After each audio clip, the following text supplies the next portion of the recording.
And right on time, we're live. I'm going to go ahead. Without further ado, as they say, I'm going to introduce two very good friends of mine. We've got Kevin, the Metalist. I'm going to add him to the stream. Can't hear you. Hello, Kevin. Hey, how you doing, man? Can you hear me? Yes, sir. And I'm going to introduce, everybody knows Robbie with Get Swamp. Now, these two haven't seen each other. Well, I'm just going to, here. Robbie. What up? Got noisy all of a sudden. Yeah. What the reason I resemble that remark. What, Rob? I said I resemble that remark. The reason I've wanted to do this live stream for so long, because one of the times I was down at Camp Hales, I was talking to Robbie. It was either right before or right after we went python hunting. And I mentioned my buddy Kevin and his band, the High Plains Drifters. And in fact, I even have, this is an old 45 that Kevin gave me a long time ago. That's where I got the thing for the thumbnail. And Robbie goes, yeah, I knew them. Like, what? What do you mean? I didn't even know Robbie lived in Ohio. So what do you mean you knew? Yeah, I knew their guitar player, and I used to hang out at their band house. Anyway, here you guys go. I mean, do you remember each other? That's just what I want to. Well, I know there's a lot of people ran in and out of that place.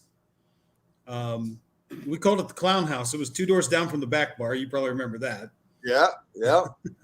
That's where our singer Jerry met his wife, Kathy, over there. And so I assume if you knew the guitar player that lived at the house, you knew Michael? Michael. Yeah, he actually, when he moved out to LA, he moved into my apartment. Oh, did he? Yeah. Yep. He was staying there for a little while. Yeah. We lived on Houston Street in North Hollywood. Okay. Yeah, he was out there, and he was in that Dr. Whiskey band, which had Stuart Bailey, which is Axl Rose's brother. Right. Remember that.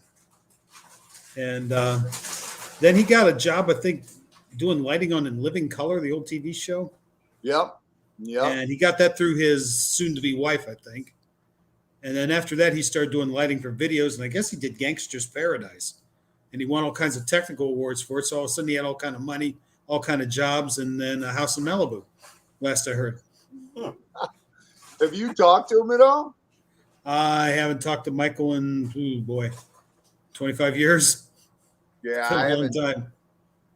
It's been probably about 30 years since I've talked to him. And so I say, I'd hear tales every now and again about him.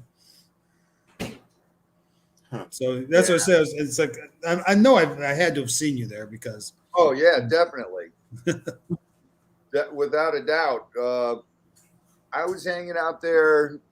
Thanks, Michael was talking to me, and he's like, "Dude, you got to come to the band house. You got to come to the band house." And we went by there. I was in a band back then. We were forming a band called Joker's Wild, and I was friends with Cece, and he kept telling me, forget Ohio, dude. You just got to move to LA. You got to move to LA.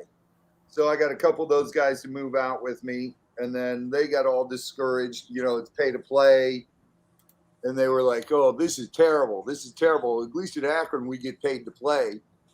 I'm like, "But you're in Akron. What are you going to do?" There's only so many Ripper Owenses, right? One. Right?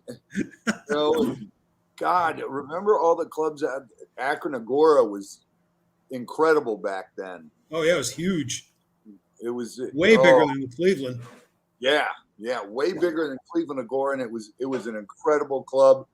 I used to live with Guy Bechter when he was in Eyes on You. Mm-hmm, I remember that. We lived on Bertha there. Okay. And then we used to go to Ramones every night and go to Akron Agora, Cleveland Agora. What was in the flats? What was it? Peabody's, right? Yeah, Peabody's was in the flats. Pat's in the flats. I'm trying to remember some of the other joints down there. Then later the Odeon. But yeah, funny you mentioned CC because I want to say probably '85, maybe. We did a show up on Brook Park Road with a band called Paris. Yeah. And they were from Pennsylvania. That's all we knew about them. They came out. I was impressed because they played a UFO cover. So I was like, oh, that's pretty cool. And like you said, and then Paris, moved out to LA, got rid of their guitar player, got CC DeVille, and became Poison. Right. So we sort of did a show with Poison one time. Yeah. That's Paris, their guitar player was Matt back then.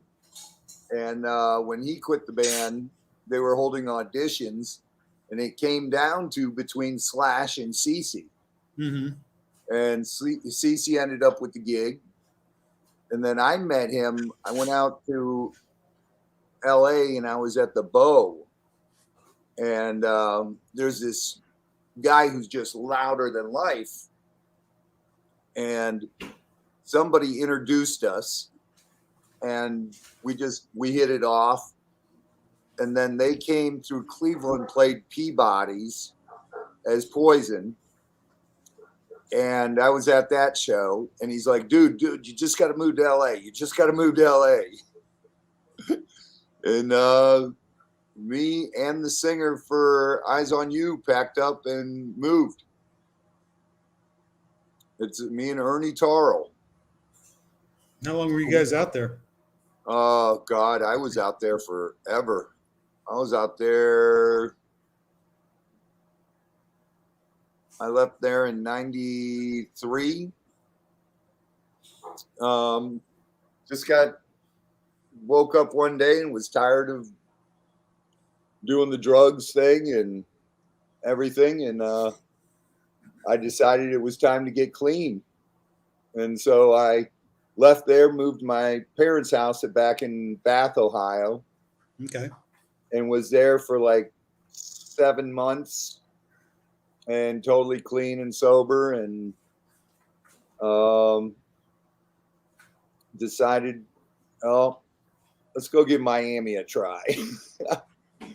Moved down there, and then the rest was history. I moved up here, Bushnell. We're not far from you. We're like probably 45 minutes, hour north of you. Yeah. And moved up here 24 years ago, 25 years ago. Oh, wow. And been here We've on the only been farm. down here 6 and some change.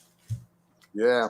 It's just, it was definitely a fun life. CC got me a job working for his mom at a copy. She owned a print shop. It was called Barbara's Place. And I used to deliver scripts all over LA to the studios and to actors and actresses' houses and everything, and worked that.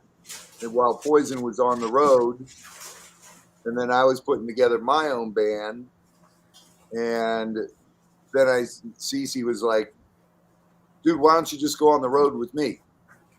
And I was like, nah, I want to do music still. Music's always been in my heart. I love it, but you just have fun. And back then I was a vocalist, and it's weird things happened, came into play. A guy named Toy Stacy was in a band called Crayola Kids. He was the bass player, and he left them to go to the Zeros. And the Crayola Kids started coming up to the house. I lived with CC up in the hills, and they started coming to our house and begging me to play bass. Thanks, Funky. And it was crazy, dude. And I was like, dude, I don't play bass. And they're like, come on, you got to learn. And they kept coming up every day, ringing the bell. And Cece's like, dude, tell them to bring you a bass, bring a damn demo, and kick them the hell out of here. And that's what we did. And I'd never played bass. And it was funny because Jimmy Bain lived with us at that time. Nice. And they came to the door. They brought this cheap bass up there. I think it was some Jap made Ibanez or something. I forget what it was. And Cece took it and he looked at it and he goes, "Yeah, that's cute," and put it in the corner. And he goes, "Come on." And he handed me his, it was like a 1968 Fender P. And he goes, "You're going to learn on this." Nice. And Jimmy Bain and him and I went in the studio and they taught me blues.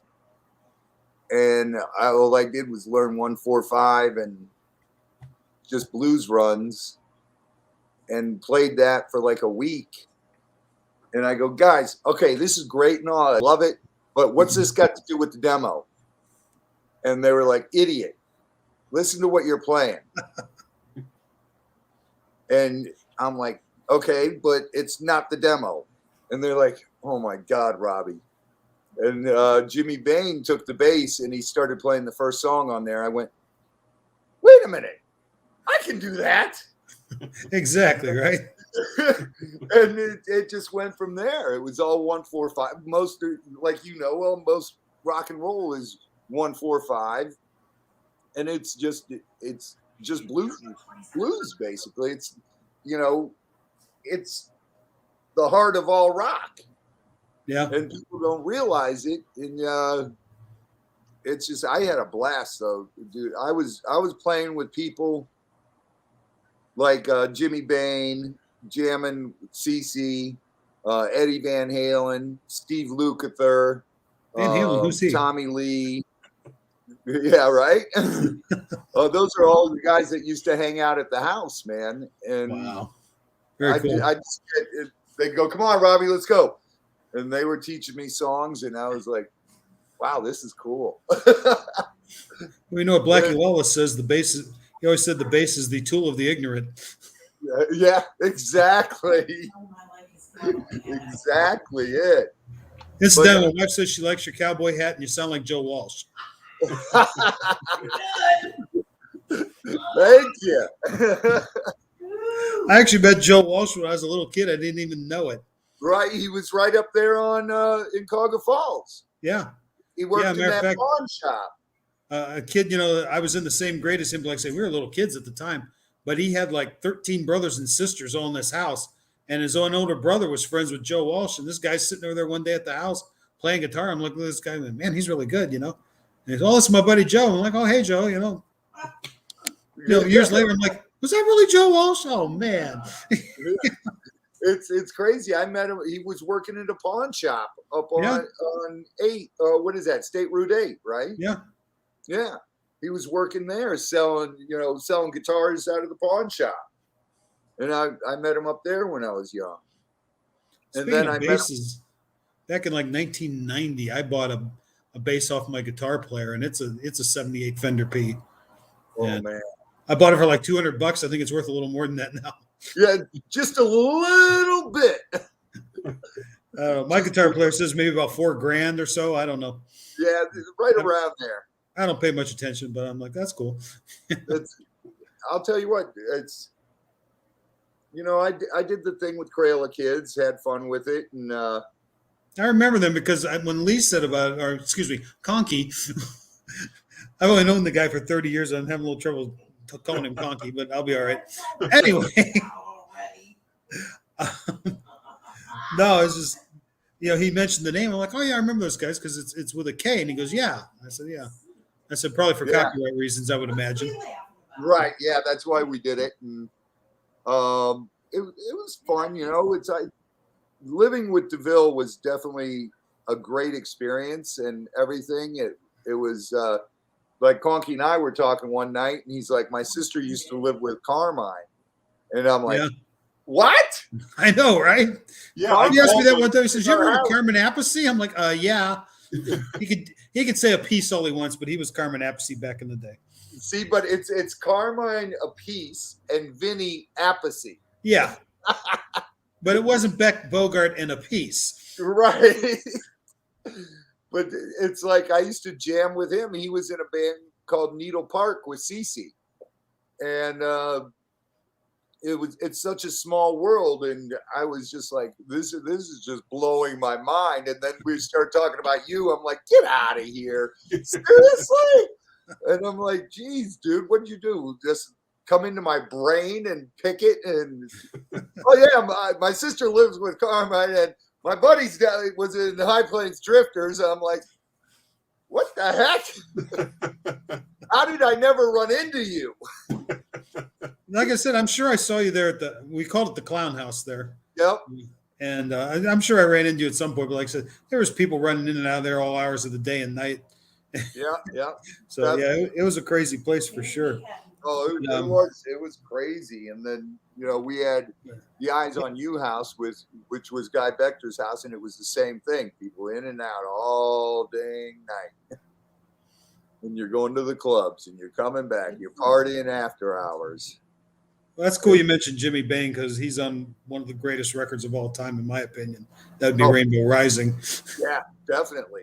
Not that Holy Diver's any kind of slouch, but Oh, that's true. But Jimmy was a incredible bass player, and just like all rock and roll back then, it was all sex, drugs, and rock and roll, and that ended up getting the best of a lot of them. It catches up with you, that's for sure. And living in LA, is just so much of fun. Boy, you is ugly, and your girlfriend weighs a ton. We're just sitting in our cars in a traffic jam. And the tourists start screaming, ain't you the guy from Wham? Who's that, Conky? What band? Quick. Oh, God. No, we won't shut up. Just babbling on and on. Babbling on. Babbling on and on. Oh, he doesn't know. I have no idea. Davey Bounce is the singer. Come on, Conky. You're quizzing me? Come on, Conky. Pussy cat. Oh. Shut up. Oh, my goodness. Conky. I have no idea. Excuse you. Dude, it was so much fun. And my life's been so fortunate and so blessed. I, got to hang out, become friends with a lot of the guys, and just hang and jam with them in CC's studio. Well, the one thing that we talked about that, and then I remember you saying something about Sam Kinison would stop by. Oh, Sam's was one of my best friends. Sam was the night, the night Sam died.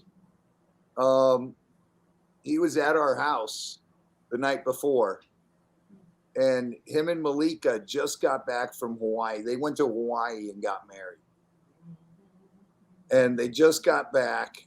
And Malika brought Sam up to the house because she used to just drop him off, and we'd be in the studio for 2 days. And she shows up and she's ringing the bell, and I just happened to catch it on the screen. I saw it was Malika. So I went upstairs. I'm like, Sam, Malika's here. I had to wake him up. He was passed out in the studio. And he goes, oh, shit. Stall for me. And I'm like, Sam, what do you want me to how am I going to stall? I'm going to open the door. She's going to storm past me and go down to the studio. She knows where you're at. And I open the door, and there goes Malika. And I'm like, oh, boy. And she grabs him. She goes, you idiot, we're in Vegas tonight.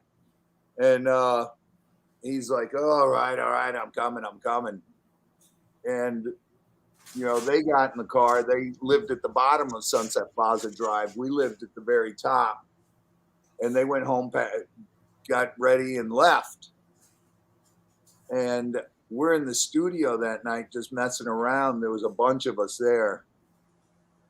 And my phone's ringing off the hook. It's going straight to the voicemail. And Cece's phone's going straight to the voicemail.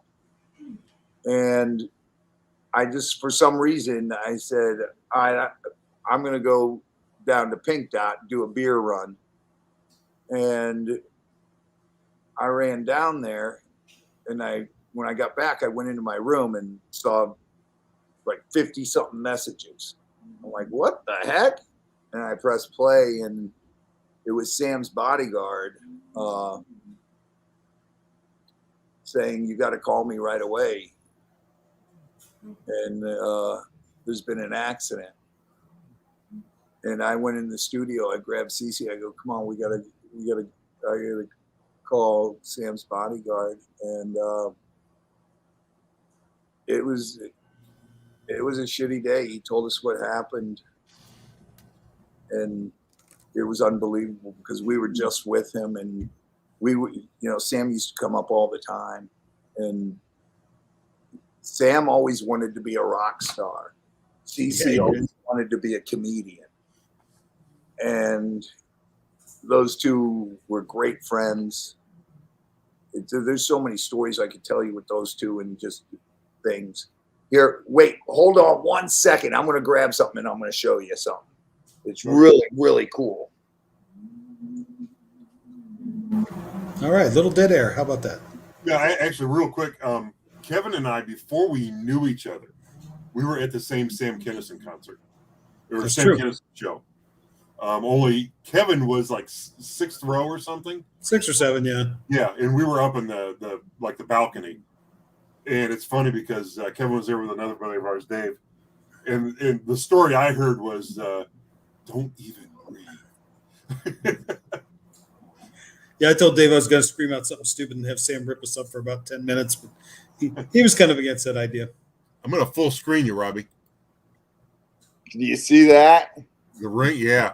That is, if you look at any Sam Kinison video and everything, this is his skull ring that he's wearing on his pinky. Oh, wow. I was doing a photo shoot. We were in LA. We were doing a photo shoot for Crayola Kids for our demo. And we had Mark doing the photo shoot. And Sam was always over, and I go, dude, let me borrow that ring. And he goes, all right, cool. And he gave it to me. We went and did the photo shoot and stuff. And I came back and I handed it to him. He goes, hey, your birthday's coming up. I just ordered you that ring. I went, what? Shut up.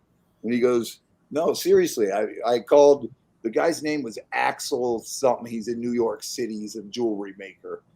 And he custom made it for Sam. And he goes, I ordered you one for your birthday. And I'm like, dude, my birthday's in like 6 months. He goes, well, you're getting one. And I went, okay, cool. And like the night my birthday was, there was a big party at the house. Cece bought me a BMW 325 and threw a big party. And not like, it was just another reason to party, really, because we had a party in that house every night.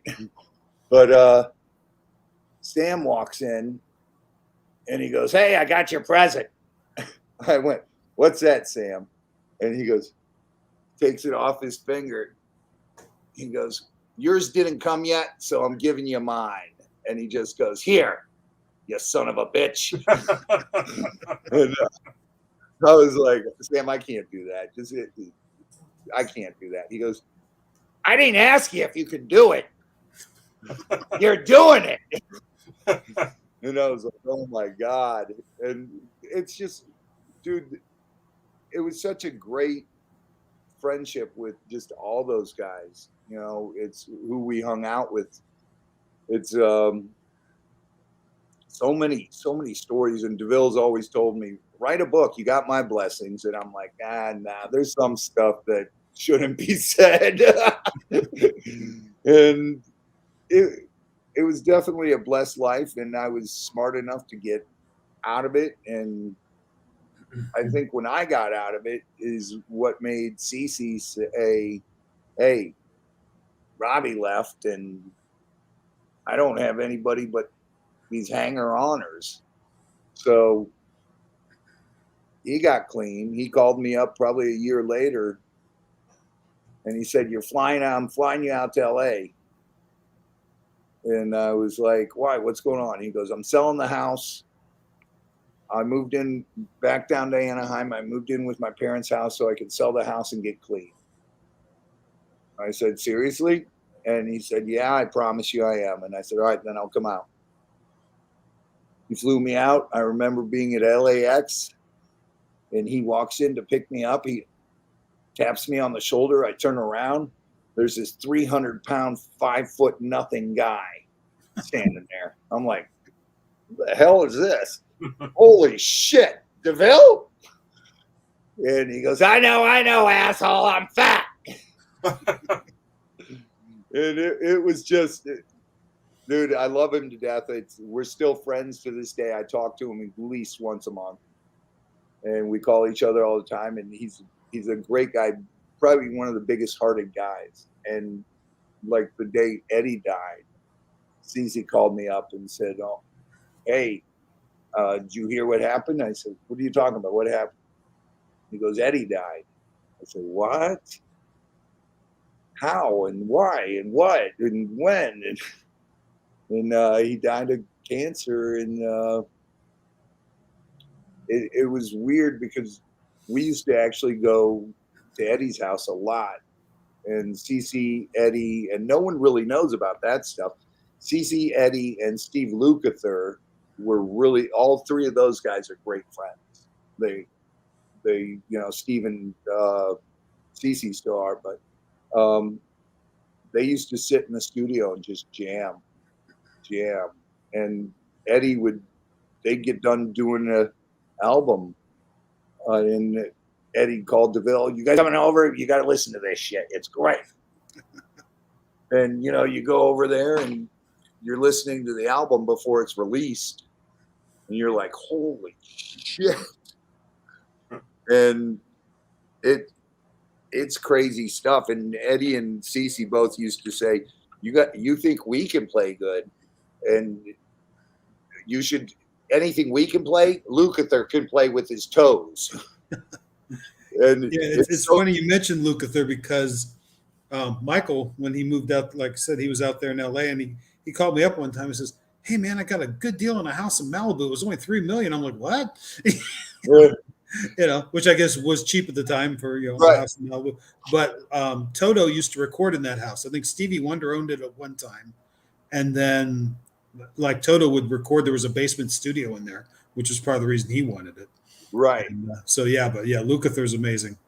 People hear Toto and they think, the Dog on the Wizard of Oz. What is this? It's like, no, I know. Those guys are all, like you said, just crackerjack musicians, all of them. Incredible musicians. Yeah, those guys are all major players.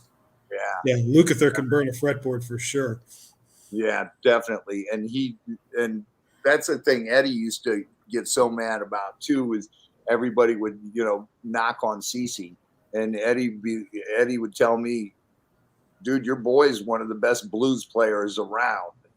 He's one of the best guitar players. And, I've always said that. And you got people who would be like, dude, he sucks. He plays this shit. And it's all simple shit. And I'm like, yeah, all right, listen to his solo. Let's see how close you think you can come to playing his solo. And everybody thought it was simple, but I'll tell you what, it was awfully close to the bank, wasn't it? Yeah, dude, he's an incredible musician, and you rarely meet those people who can pick up any instrument you put in front of them and learn to play it within 5 minutes. And DeVille's definitely anything. He picks it up. We're going around North Hollywood one time. He sees one of these sitars, those big, huge sitars, and he's like looking at it, and he buys it, and I'm like, what are you going to do with that? And he's like, I'm going to learn to play it. I'm like, turn into Ravi Shankar, right? Yeah. And he was playing it within like an hour. I was like, holy what the?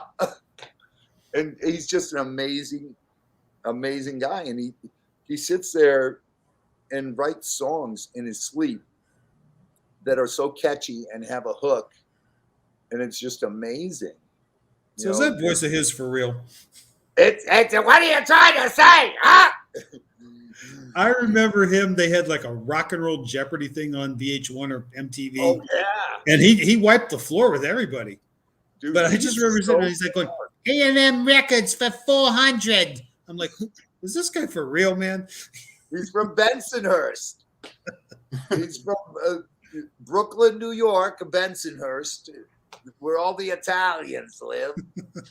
And he moved out to LA with his mom and dad and brother. They all moved out there. And it was, the rest was history. He played with a couple bands out there.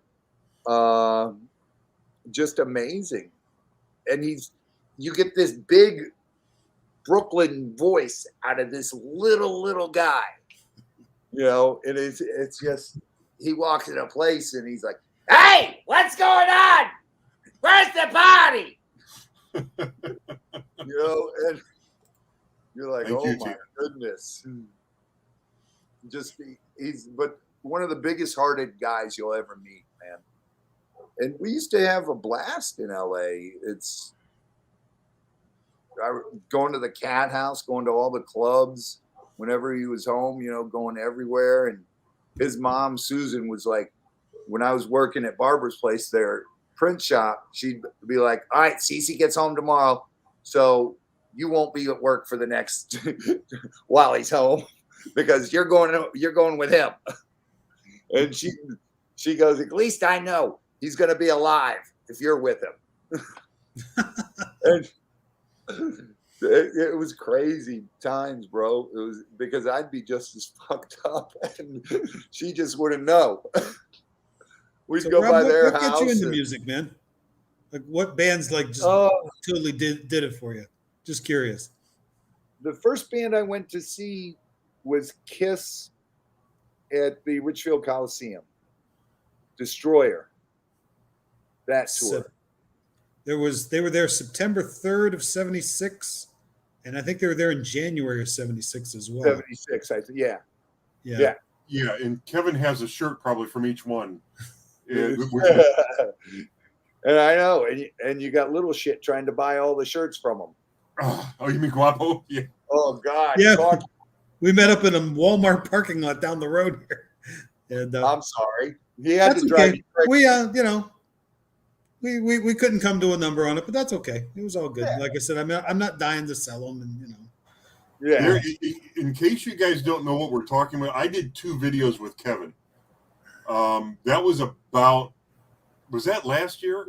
Yeah, like a year ago in June, maybe. Okay. So I think we were back in town in June. There are ways back in my playlist, but I did 2 videos with him. And he was going through his T-shirts that he hadn't seen at that point in years. And he was pulling out a T-shirt, and he told a little story about that concert, and then he pulled out another one. And there was one T-shirt that, what do we call it, the bike T-shirt? Because you rode your bike to a concert from Talmadge to the Richfield Coliseum at like 14 years old. And I said, 14. What concert was that? What's that? What concert was that one? Rainbow with Ronnie James Dio. Yeah. And your boy Jimmy Bain. Jimmy Bain. Yeah. That was 1978. And we rode out there because we couldn't drive yet. And it was about 15 miles one way, but no big deal. We went out. And we did that quite a bit. And then you remember there was the big shrubs at the corners of the Coliseum there? Yeah. We go down behind the shrubs and we lock the bikes there, like somebody's going to get in there and steal these crappy bikes of ours. But well, you had to get home somehow. Yeah, Right. yeah. If somebody took the bikes, it was going to be a really long walk, long enough bike ride. But yeah, we used to do that kind of crazy stuff. I miss the Coliseum those days, the Richfield Coliseum. That was great stuff there. Great shows, and I'd always get the hookup for everybody because my mom worked at the First National Bank in Bath. She was the manager there. and that's where the Coliseum used to do their money runs. And so we had connections with the security and everything, and I'd always get in the back door, and then I'd get to meet the band, and you'd always get passes and everything for all your friends. Cool. And then they stayed at the Holiday Inn right there, Richfield, yeah. Richfield. And 303 and 21. Yep. We'd always be over there partying all night with them. I was actually partying there with Cliff before he died from Metallica. Is that when they were touring with Ozzy? Yep. Yeah. And it was when Jakey Lee was with Ozzy back then. Right. And we were at the Holiday Inn, and I was shooting pool with Cliff. Yeah, because that was Master of Puppets for Metallica and The Ultimate Sin for Ozzy. Ozzy, right. Mm-hmm. Right. And I saw the 2 Metallica tours before that. One they played at remember the Fantasy Theater on the west side of Cleveland? yes. They played there. I think it was them and Merciful Fate and Exciter, maybe something like that. Wow. Yeah, old Canadian band. Yeah. The drummer was the singer. That was pretty crazy. That's And hey, wait. I never saw King Diamond, but I did see Merciful Fate. We saw King Diamond. Where the hell did we go see him? Garth and I went and saw him. I can't remember. It had to be in the Flats or somewhere. I forget where the hell. Garth and I went to see him. Here's something. Let's see if you recognize this. Oh, full screen. You hang on. Oh yeah, that's from Look What the Cat Dragged In. Yep, that's the grill for CC's amp. Huh. I've got that, hung on to that for all this time. He gave it to me when it used to hang in my room. And I've been offered so much money for that thing, it's ridiculous. And I said, nah. I'd imagine. Hard Rock wanted it from me, and I said, nah. That's mine. Saving it, keeping it. And just, man, I remember Steven, my brother, used to fly out to LA to visit us. And the one Christmas, CC gave him the CC guitar, the green one with the yellow CC on it. It was in Nothing But a Good Time video and a couple of those. And just, he used to have so much fun, dude. He used to come out there every Christmas break and stay with us for a week. And first time he came down, I had to run to LAX to pick him up. So I dropped DeVille off at the Bow, and then I ran to LAX, picked Steven up, and we're walking in the Bow. And we always had the back corner table, the booth. And no matter when we walked in there, they'd always save it for us.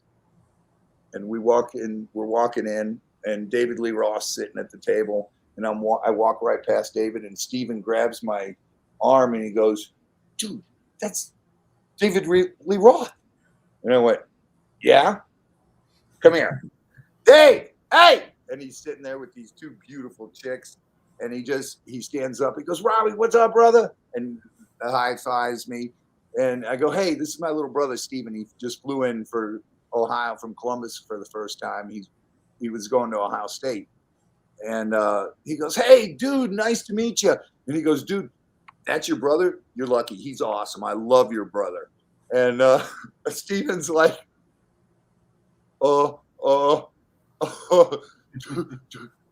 hey, nice to meet you. It was a different world, dude, back then. And when you're living there and you experience all different things and everything, you get to know people on a different level, and not only as like a musician, but as true people. And I remember parties at DeVille's house. So like there was a party literally there every single night. And I remember sitting in the kitchen with this huge island, marble island there. David Lee Roth and I are sitting there, and I think Jimmy from Bullet Boys was sitting there with us, and David and I are talking about the Amazon, because he used to go into the Amazon with his bodyguard and just get dropped off, and he would take a backpack full of wind-up little toys and give to all the tribe kids, and they treated him as a god because he had long blonde hair and blue eyes. Mhm. So you had headhunter tribes that would welcome him. And he was telling us all about stories like that. And just Wasn't Jimmy in a band with Carmen? King Uh, Cobra? Was he in King Cobra? no, Jimmy DeAnda. He's the drummer for Bullet. Oh, okay. I was thinking of Mick. Yeah. My bad. Yeah, Mick Yeah. was. Yeah, that's right. Mick was, but it's like everybody used to hang out at our house. I was just talking to Jimmy and Mark and Lonnie on Instagram a couple weeks ago. They always pop up and do lives, and I'm like, "Hey, what's up, brother?" And they're like, "Robbie." But it's crazy times, man. There used to be so much fun, and you think about it, and you're like, "Wow, I survived that." And it was just. I just watched an interesting was documentary. It was like a 2-part thing. It was on Tubi. And it was about the LA metal scene, but it was like a little before, the hair thing really took over. We went from about like 75 to 81. And the Right. big players, of course, were Van Halen. And everybody talked about, because they came down from the Bay, Yesterday and Today, as they were called back then. Yep. All of them were like, "Oh, we went to see Yesterday and the Day." And I'm like, yeah, Y&T's freaking awesome. They're an amazing band, but they weren't really from LA, but they played there. And of course, Quiet Riot was the big deal. Oh yeah, with Randy. dude, Randy, a friend of mine down here lives in Miami. He was a lawyer at the time. He was telling me a story. He's like, "Dude, I used to have a Brooklyn," and I'm like, "Really? Those are pretty cool." I go, "Randy Rhoads drove one of those," and he goes, he laughed at me. He goes, "You want to hear the story or not?" And I go, "What?" All I said was Randy Rhoads used to drive one of those. And he goes, "My brother Alan told you, didn't he?" I go, "Dude, what are you talking about? Just tell me the damn story already." And he's like, he pulled in 7-Eleven, and he was down by South Beach. And he pulls in 7-Eleven in his Brooklyn, and there's this long-haired, skinny kid in Daisy Duke jeans, no shoes, no shirt. And he comes up to him and he goes, "Dude, I want to buy your car." And Ronnie's this lawyer, and he's like, "Whatever, dude, it's not for sale." And he's like, "No, dude, seriously, I want to buy your car." And Ronnie whips out a business card and goes, "Look, if you're serious, call me, Mom," and hands it to him. He goes home. He gets a phone call the next day, and it's this long-haired, skinny kid. And he goes, "Hey, can we meet? I want to look over your car. I want to buy it. Seriously, what do you want for it?" And Ronnie goes, "I want this much for it." And he goes, "Okay, no problem. I want to look at it and I want to buy it." So Ronnie's like, all right. Well, I'll meet you down here. And he went and met him, and the kid comes up and goes, Ronnie tells him how much and everything, and he pulls a briefcase out of the car, and he's got all the money cash. And Ronnie's like, okay. So he signed the title over, and his brother's in another car to make sure nothing was going wrong with this. And he goes, "Can I ask what you do?" And he goes, "Oh, yeah, dude, I'm a guitar player. I just joined in a band with Ozzy Osbourne." And it was Randy Rhoads. And he bought the car cash from Ronnie, and it's in the part of Miami. And back then, it's Miami's drug capital. So cops are watching this whole deal go down. And Randy pulls out in the Brooklyn, and Ronnie leaves with the briefcase. cops pull Randy over, cops pull Ronnie over. Ronnie's a lawyer, so he's like, yeah, the guy just bought my car, and they think it's a big drug deal going down. And they took Randy You're like, yeah, what's inside the car, right? Right. You just handed a briefcase over. And now you're driving off with this car. Sure, it's only a car. And it was just crazy story. And then when Randy died, Randy's mom actually gave Ronnie back the car. Oh, wow. She said Randy would have wanted you to have it back. And she gave it back to him, and then Ronnie sold it a couple years later to someone else. So it's still down here in Miami, and it's one of the original numbers. And all Brooklyn's are so hard to find anymore, that matching numbers and all. But I was like, dude, you got to find that car. You got to get that car back. And that's worth a fortune. Oh, I'm sure. Hard Rock would die for that. You know, Yeah, we lost Randy not too far from here, over in Lakeland, Florida. Right. That's where all that went down. I was just down the road. We just bought my wife's car right down the street from where he died. Yeah. Right there. It wasn't in Lakeland. It was in, oh God, what is it called? Leesburg. Right outside of Leesburg. Yeah. Right there. Yeah, they usually say Lakeland, but yeah, I know what you're talking about. Yeah, it's right. It was that small airport right there on, what is that, 41, I think? Or, yeah, I think so. Yeah, 41. We just bought her new car right, like, it's the car dealership right next to the airport. Every time I go by there, I get chills. I'm like, man, Randy Rhoads died here, and one of the greatest guitar players, and it's just crazy stuff, man. Wild stuff, man. So forgive my ignorance, but what happened to Randy? They were playing diving at the bus, and the plane crashed, and he was in the plane, and it killed everybody in the plane. It was Randy, and who else was in the plane with them? Rachel Youngblood, that was Sharon's friend and assistant, and then the pilot. I think it was only 3 people. Yeah, the pilot who lived right here. They used to go to their ranch all the time, and they were dive bombing the bus and miscalculated something and hit the road. Dive bombing the bus? What do you mean? They just playing chicken.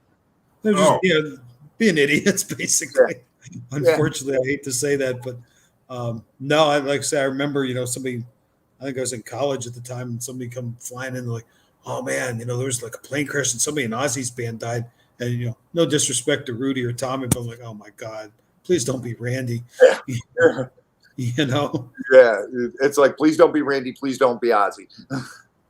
And you were, like you said, no disrespect, but that was the band. Mm-hmm. Okay, so that would have been a long time ago. March of 1982. Okay, this fucker's got this guy is a genius with dates. What the hell is he? Well, listen, encyclopedia. Robbie, you should go back. My friend's wife calls me Rain Man when it comes to this kind of stuff. No shit. They'll be listening to like some like their little stations on the radio, or not the radio, but like on the phone, and some song calling. She goes, "What year did this come out?" I'm like 76. Yeah. And then she'll like ask him back and forth. Listen, Conky, people hate me because like songs, 80s hair bands, forget it. I'll tell you, just give me 5 notes of the band. I'll tell you who did it.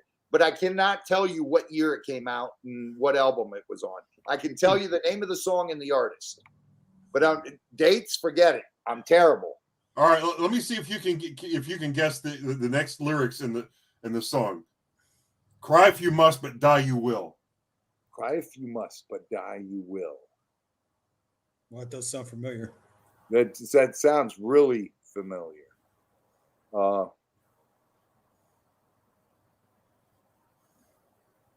Give me a melody. Think Carmine. Oh, I know. Okay, Kevin's got it. Cry if you must, Is that King Cobra? No, Okay, then that's Valley of the Kings by Blue Murder, right? There you go. Nice. okay. We saw Blue Murder at the That's a Akron good one. Agora, as a matter of fact. And they came out, they started playing, it was just a three-piece. It was Sykes and Tony Franklin, of course, Carmen. And they got about 30 seconds into the song and the power went out. And they kind of looked at each other like, okay, what do we do? So they went back off and they fixed the power. They come back on. They got about halfway through the first song, the power went off again. They stop. They go back off. Third time they come out. So they get almost to the end of the first song. They're starting to relax. They're starting to get into it. Power goes again. Sykes is standing right in front of me. He's trying to play this solo, and all of a sudden he's like, stops. He looks down. I looked up at him. I said, so what's next? There's going to be air traffic controller noise coming through the PA. And he cracks up and he goes over to Tony Franklin and says, hey, you hear this bloke? He's talking about Spinal Tap, And it was like, it was hilarious. That is They finally got the power to hilarious. work and we got to see the show. But yeah, Blue Murder, that was a shame. It's a shame John Sykes doesn't do more. Because Yeah. I don't even know the last thing he did. It may have been Blue Murder for all I know. Did he do anything after Blue Murder? That's what I'm saying. It may have been Blue Murder for all I know. Geez, that's been like I 30 don't years. think he did anything after that. Yeah, because that album came out and it was pretty popular, and then they did a second one, but I think everybody left but John, and then and then like I said, it was after Whitesnake and everything, so Right. I don't know. It's a shame. Right. I could have done with 4 or 5 more Thin Lizzy albums with him. That would have been good. Oh God, yeah. Man, I used to love to hear stories about Thin Lizzy. Studley, Bobby Doll's bass tech, Mm-hmm. was the bass tech for Thin Lizzy, and he used to tell us all the stories about Thin Lizzy. And that, oh man, I loved Thin Lizzy. They were probably way back then. They were probably my favorite band. They're still one of my favorite bands. Oh, it's definitely still in my top 5 favorite bands ever. But back then, Yeah, the people that watch my channel know my big 4 are UFO, Thin Lizzy, Deep Purple, and Iron Maiden. Although I did kind of crack on Iron Maiden here recently. And I just dropped the link to Kevin's channel in the So chat there. speaking of Thin Lizzy, I don't know if you were aware of this, but they used to tour with a band over in Europe called Clover. yes. And Clover, one of the guys in Clover was Huey Lewis, of all people. Really? Yes. It was That I Huey did Lewis, and it was one of the guys from the Doobie Brothers. Well, anyway, so he used to play the harmonica on like some of the Thin Lizzy stuff and also on Phil's solo records. So he was tight with Phil. And a lot of people didn't know that. And so it was the weirdest thing. We were up. Alice Cooper used to have a restaurant up in Cleveland called Cooperstown. Yeah. It was right across from the stadium. And we went in there just to check it out. And we go in there, and I'm looking across the room, and here sits Huey Lewis. I guess he was in town. He had a show at Nautica or something like that. And so I said, I want to go over and just ask him one thing real quick, And they're like, oh, okay. And I went over, and he's sitting there with some woman, and I said, Huey, I hate to bother you, man. But I said, I'd love to ask you just one question. He said, yeah, go ahead, man. I said, tell me your fondest memory of Phil Lynott. This guy's eyes just welled up. He ordered 2 beers, and we sat and talked for over an hour. Jeez. He was just so thrilled that somebody, would ask him about Phil Lynott. So yeah, it's pretty cool. Man, that's amazing. Huh. That is truly, truly amazing. Man, I hate talking music now. I miss it so bad. And don't you wish you could just turn back the time and know everything we know now and just and just do the music scene? You'd be signed in a month. You'd have hit albums out, and it's crazy because it's so. God, I missed it. I loved it so much. The Conky in LA, the Strip. It was. Let me see. 1, 2, 3 city blocks. And in those 3 city blocks, at the top, you had Gazzari's. Then you had the Rainbow. then the Roxy, then the Whiskey, and those clubs right there on a Friday or Saturday night in the early 90s, the 80s, it used to take you 3 hours. 3 hours. Michael, I love you, brother. We're going to the Gators game tomorrow. 3 hours to walk down that strip. Wow.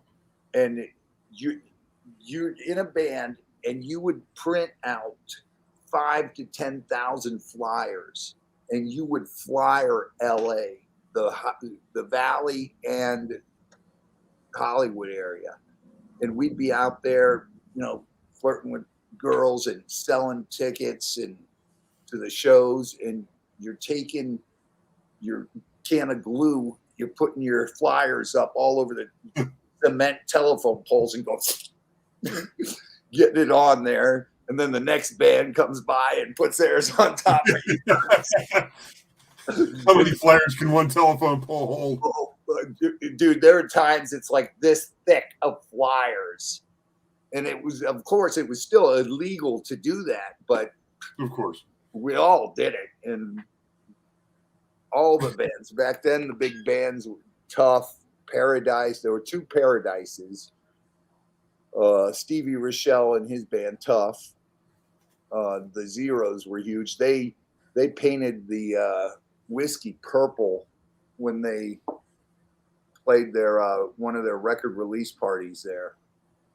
It was great, man. Those clubs were so incredible, and you never know who's playing where, because you'd see the free beer on the marquee at the Whiskey, and it was Motley Crue playing on stage. And you're like, oh my goodness, just the bands. And then you've got all the musicians live out there, so they're all getting on stage with different people,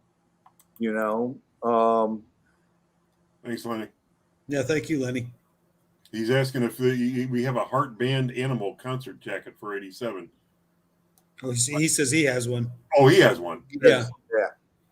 I didn't read I that. have a Heart concert shirt from Babyless Strange from 1980. It's a jersey, actually. And then I also have a Heart shirt. Now, it's for the magazine album cover, but I bought it at the Dog and Butterfly tour in 78.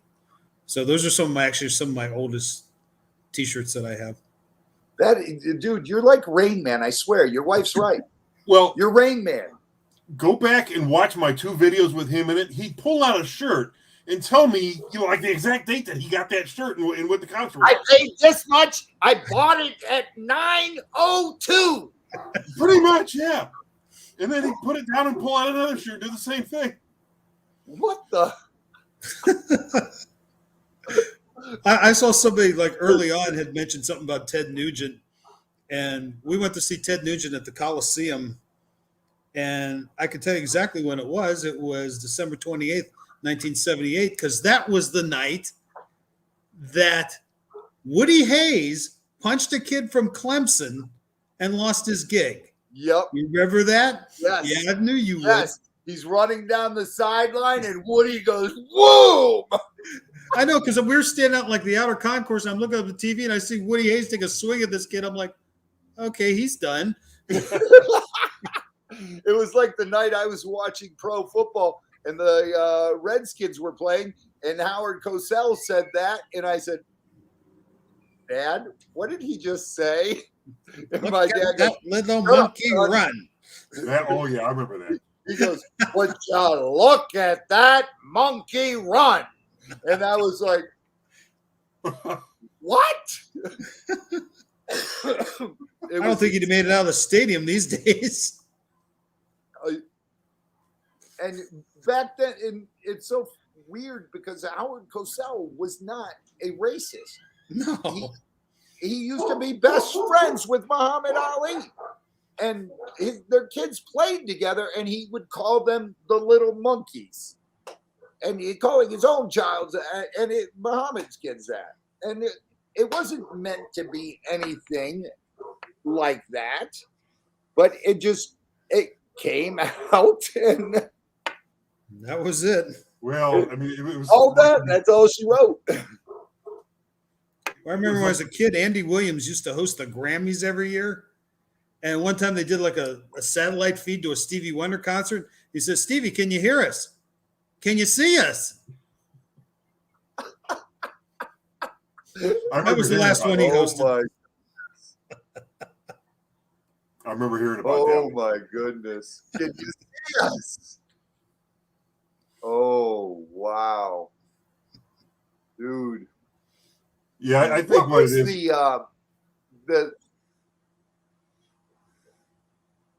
What was the little club?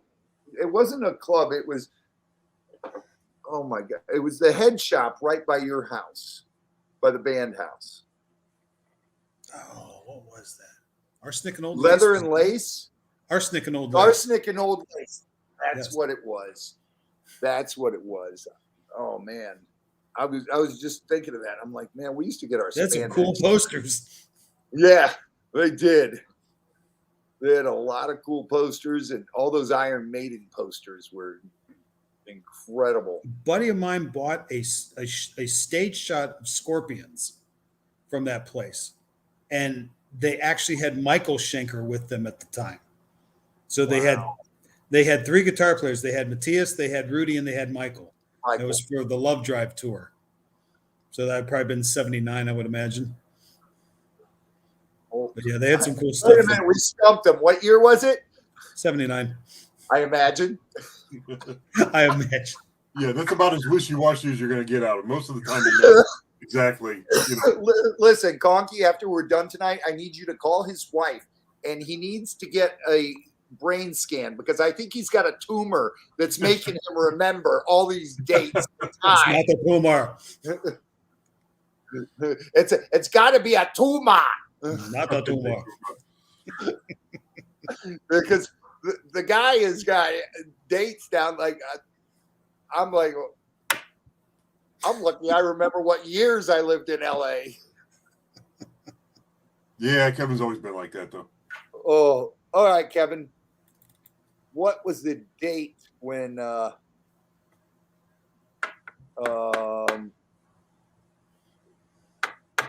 see, I can't even remember the guy's name. The actor died in front of the Viper Room. River Phoenix. River Phoenix. That one I don't really know. Probably not about 91, I would guess. I don't remember the exact thing. I don't know. We were sitting across the street. He wasn't really a musician, you know. Yeah, but dude, all the musicians hung out there. The Viper, man. I saw you know about the Viper Room more than I would. I saw Keanu Reeves play there. His band played at the Viper Room.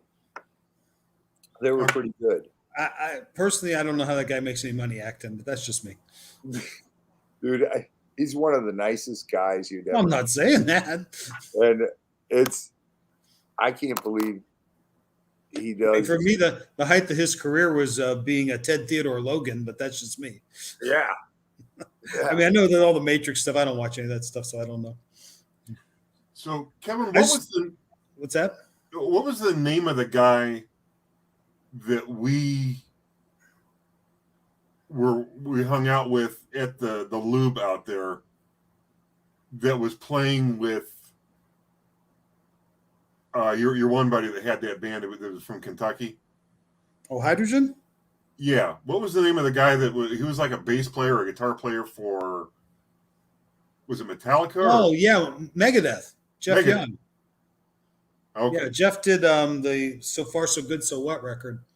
And then, yeah, he hung out and he actually lived with Jeff and the band for about 6 months. And they did an album called Judgment. There's actually 2 versions of it. And the second version, of course, they had a falling out. I don't know what happened exactly. But then Jeff Young had played on the album, and then they took all his stuff off and redid it. But I have the version with Jeff Young on it. And, yeah, Jeff's a hell of a nice guy. I still talk to him from time to time, Facebook and junk like that. And, yeah, but yeah, he's a heck of a guitar player because the story goes that Megadeth hired this guy to be their new guitar player, and they gave him like the songs. He says, "Okay, well, I'm going to take these to my guitar teacher and learn how to play them." And they're like, "What? Your guitar teacher?" I'm like, well, hell, let's just hire the guitar teacher.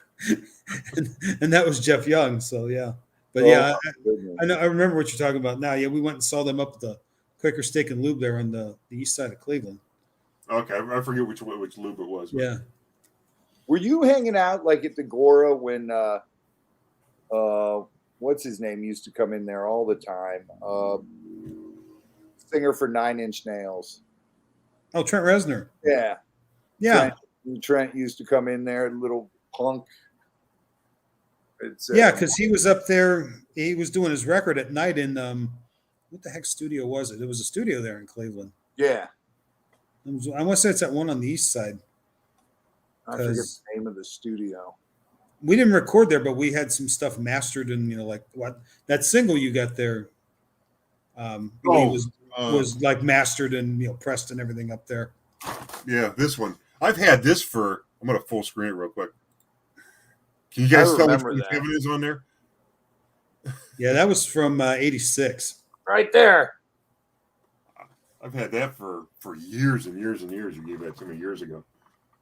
Man. Yes. We're so old we're on vinyl. Trent used to hang out at the Agora. Janie Lane used to hang out at the Agora. We went to grade school with Janie. John Oswald, as he was known then. John, yeah. And then Dave Brooks, he's still in Cleveland. Yeah. What was his band? Breakfast Club? Mm-hmm. And then something else. And then Billy, what's Billy's last name? He was the Billy guitar. Morris? Yeah. Billy Morris came out to LA and did a lot of stuff. Yeah, he did a tour also with Paul Gilbert over in Japan. Yeah. Yeah, he's a hell of a nice guy. Yeah. And then Sammy T, the band was Spoiled.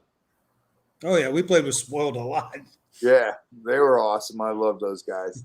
I lived with Sammy and Ross and Jimmy for a while in LA.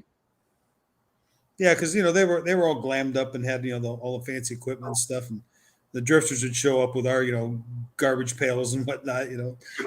There's a couple of their buddies standing there one night, and I'm putting my stuff up there, and one guy's going, "Would you look at this guy's drum set?"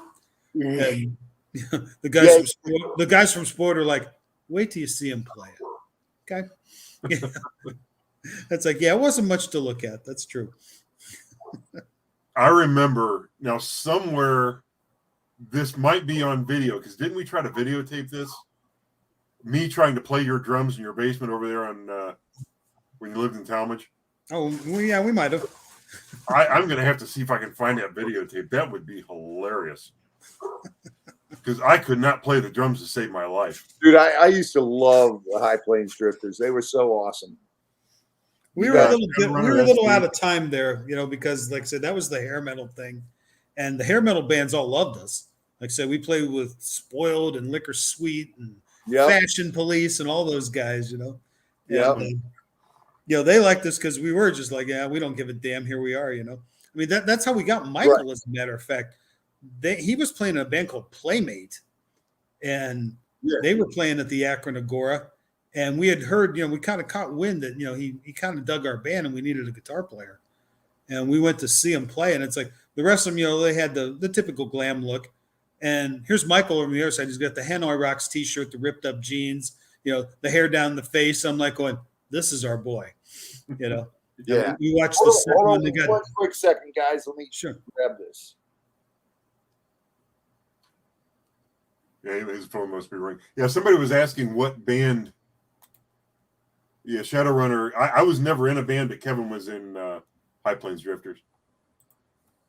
Yeah, for what seemed like 100 years. It was about 30, so I mean, it was kind of funny because every once in a while, I would think we would not hear from you being in a band or playing anywhere to, I'm going to play a gig. So it's cool. A couple of them, I think we went to see you down in New Philadelphia one New Year's Eve. It was the day I got bit by that dog. And the cool thing about that one was the Drifters played, and then the band I was in, Encroachment, that had the electric cello player. Yeah, instead of the bass player. That was cool. I was really hoping that was going to go somewhere, but things happen. Yeah. Oh my goodness, dude. When Michael first moved out, I remember he got to my apartment, and what was Vivian's band's name? Badlands. They lived 2 apartments over. Vivian who? Vivian Campbell. No, Vivian Campbell wasn't in Badlands. That was Jakey Lee. No, it wasn't Badlands. I'm sorry. What was Vivian was in a band with the one with Lou Graham? With Nick Shadow and King? Lou Graham. Shadow King? What was it? Shadow No. King. Wasn't that? Not that band. God, the bass player's name was Nick something.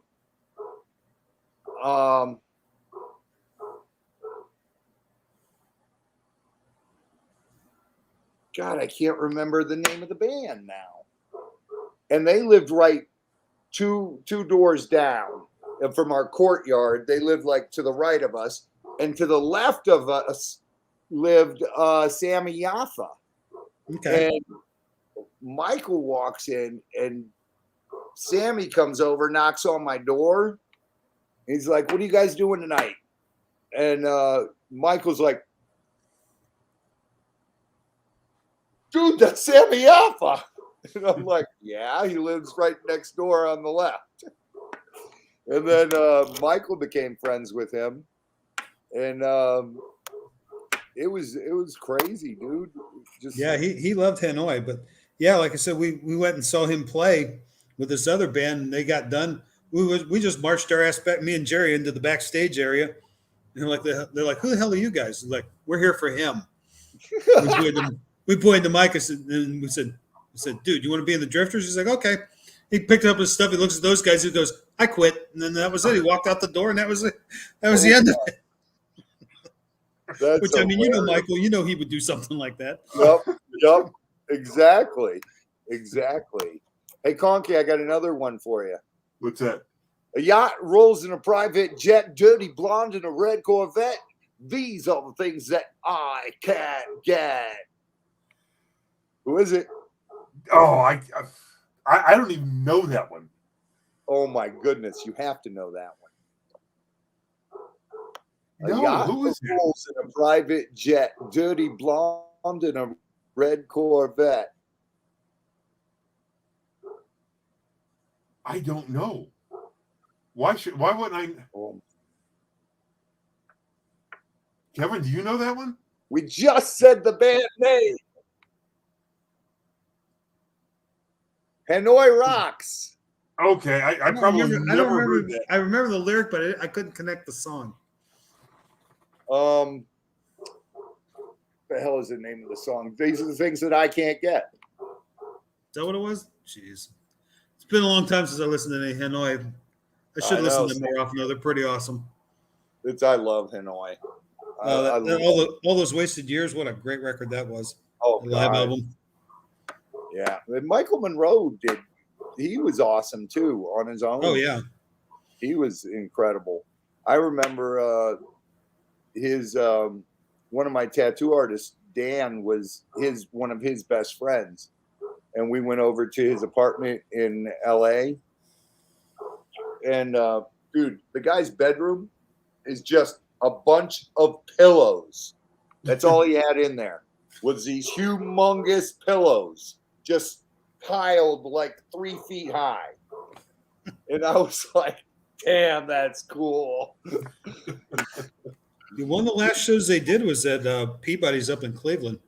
Really? Yeah, it was like they did maybe 1 or 2 after that, and then they were on break, and that's when all the stuff went down with Vince Neil and everything. Yeah. Dude, I saw Michael play at the Whiskey. We went to that show one night when he was kicking off the tour, and he's a nice guy, great guy. There's a lot of old bands that are touring again, though, too. Now, Enough's Enough. I took Lee to see them at least twice. Yeah, but it wasn't any real big venue. It was just No, they never played any big venues. They never played big venues except for a couple tours they opened for someone big, and that was it. Two leaves in a pod. What's happening? No, they were an amazing band at the time. They were really good. See them at some little bar up on the corner of Main and Cuyahoga Falls Avenue. Yeah, Temple Tavern or whatever that was called that week. Yeah, yeah. They started. That's right, because we were at the show. And we were standing, and I was looking around, and I said to you, well, the lead singer Judas Priest just came in, and you're looking around like, where? I said, no, not the bald gay guy. The best vocalist. I said, at that time it was Tim, and so yeah, Tim was there. I remember that. Yeah, I know, but you're like, where? You're looking for Alfred. That was great. And I also remember we went to that Ozzy show, and we were probably fifth row at that one Ozzy show in February. January 1995. I kept thinking Gordon was the opening band. Okay, but Ozzy, when he's not hosing us down with an industrial sized garden hose on the coldest night of the year in Cleveland, he's throwing 5-gallon buckets of water on us.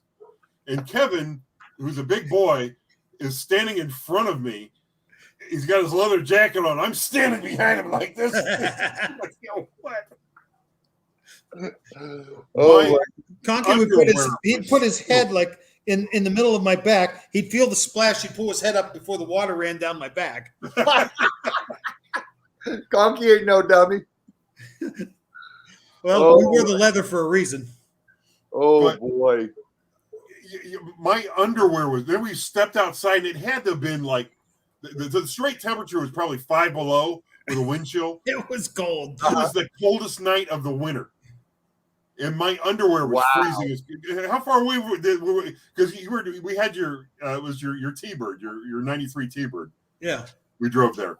So we must have been parked like a mile away from all I remember was my underwear freezing as we were walking to the car.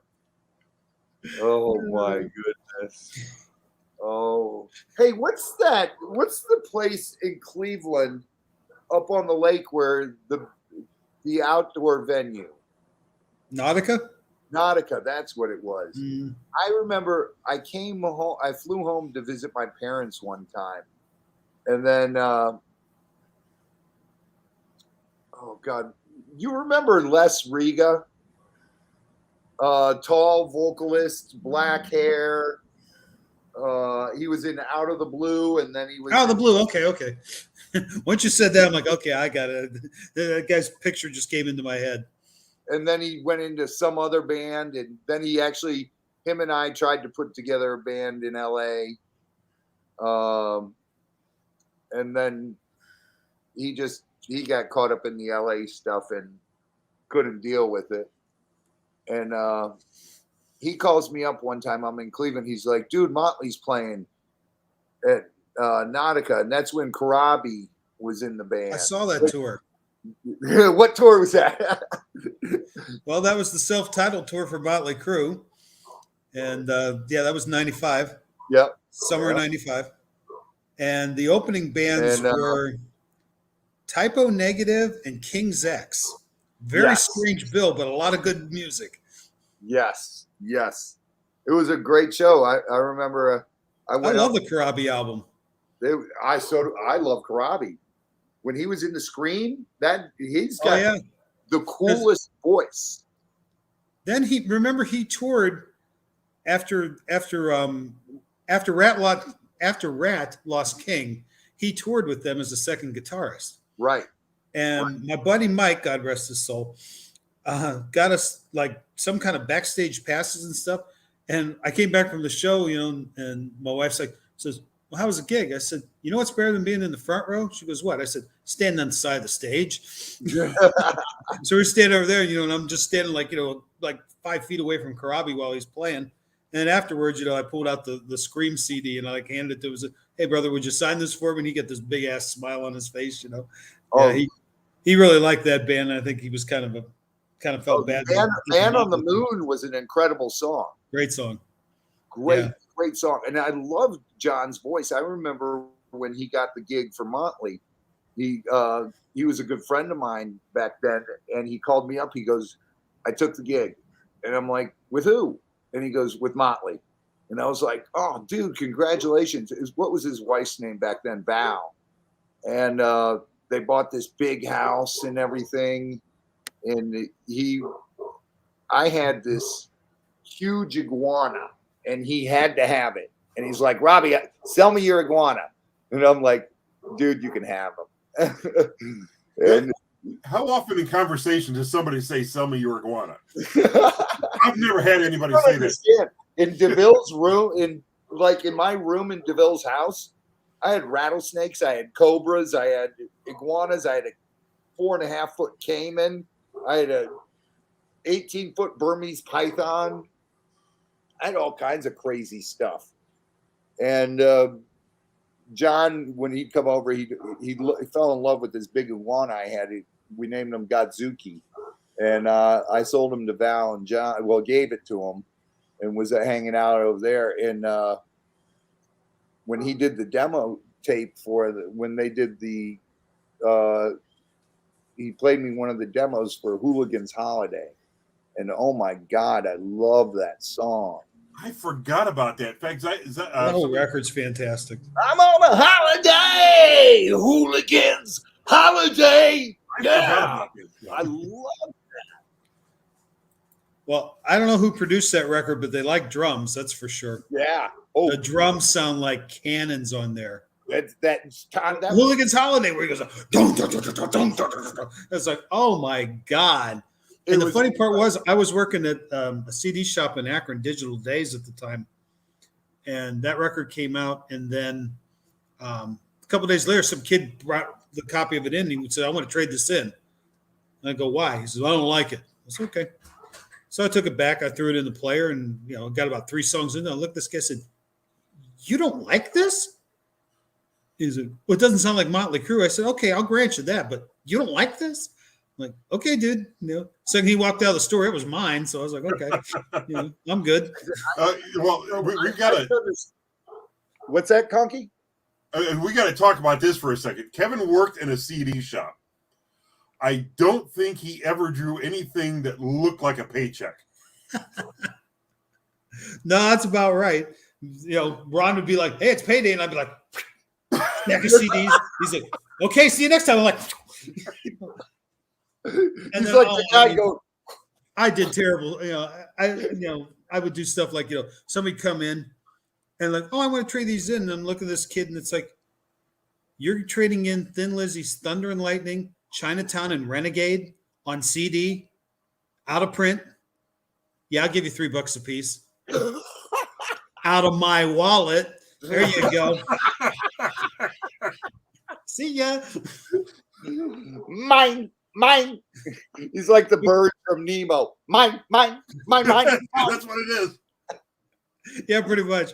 But what cracked me up was one time this girl comes in and she had just the CDs from the Metallica Binge and Purge box.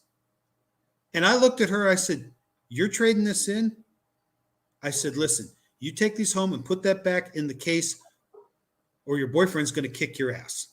I'm just telling you." I said, "You sell those CDs off and leave the case there?" No. I said, "I will not buy these." I said, "You will take those back." Oh, but man. yeah, it is amazing what people would bring in there. I just look at them like, "What are you, out of your mind?" But yeah, makes for a good collection. So yeah, I went from like 200 CDs to 1,200 CDs pretty quickly. Dude, I'll never forget. What year was Poison with Winger opened? Not Winger, I'm sorry, Slaughter, and it was at the Ice Palace down here in Tampa. Oh, I don't know if I've been here long enough for that. I've only been here for 6 years. Oh no, then you weren't here. Yeah. I remember because whenever Cease comes to town, he'll call me up and say, all right, just come on down. And my oldest daughter was like probably 2 years old or 3 years old. Lemmy, yeah, I love Lemmy. I used to hang out with Lemmy all the time. We went to the concert, and I've got my wife and my oldest daughter, the only child at the time, and we're hanging out, with Cease, and then we ate dinner back there with everybody, and then Poison is getting ready to go up. They're headlining. They're getting ready to go up on stage. The stage is all dark. And Cass, I've got the big headphones on her, and I'm carrying her. And I walk across the stage to get to Cece's side. And the crowd, because right then the bass tech goes, boom, boom, and I was walking across, and the crowd just goes, and my daughter goes like this, he starts waving to everybody. And they thought I was like Bobby Dahl walking across the stage. It was hilarious. And Cassandra's going, and it was so funny, man. It was, oh my God. Somebody asked if we had any Lemmy stories. Lemmy used to live at the Rainbow. I mean, literally live there. And we used to hang out Lem all the time. What was Lemmy's guitar player's name? Which one? Phil Campbell. Yeah, Phil used to come up to the house all the time and jam with us and Cece and everybody. And great guys. But Lemmy was hilarious. And who else hung out in LA a lot at the Bow? Steve from the Sex Pistols. Steve Jones used to always be at the Bow and hanging out with Lemmy. Those two were always together.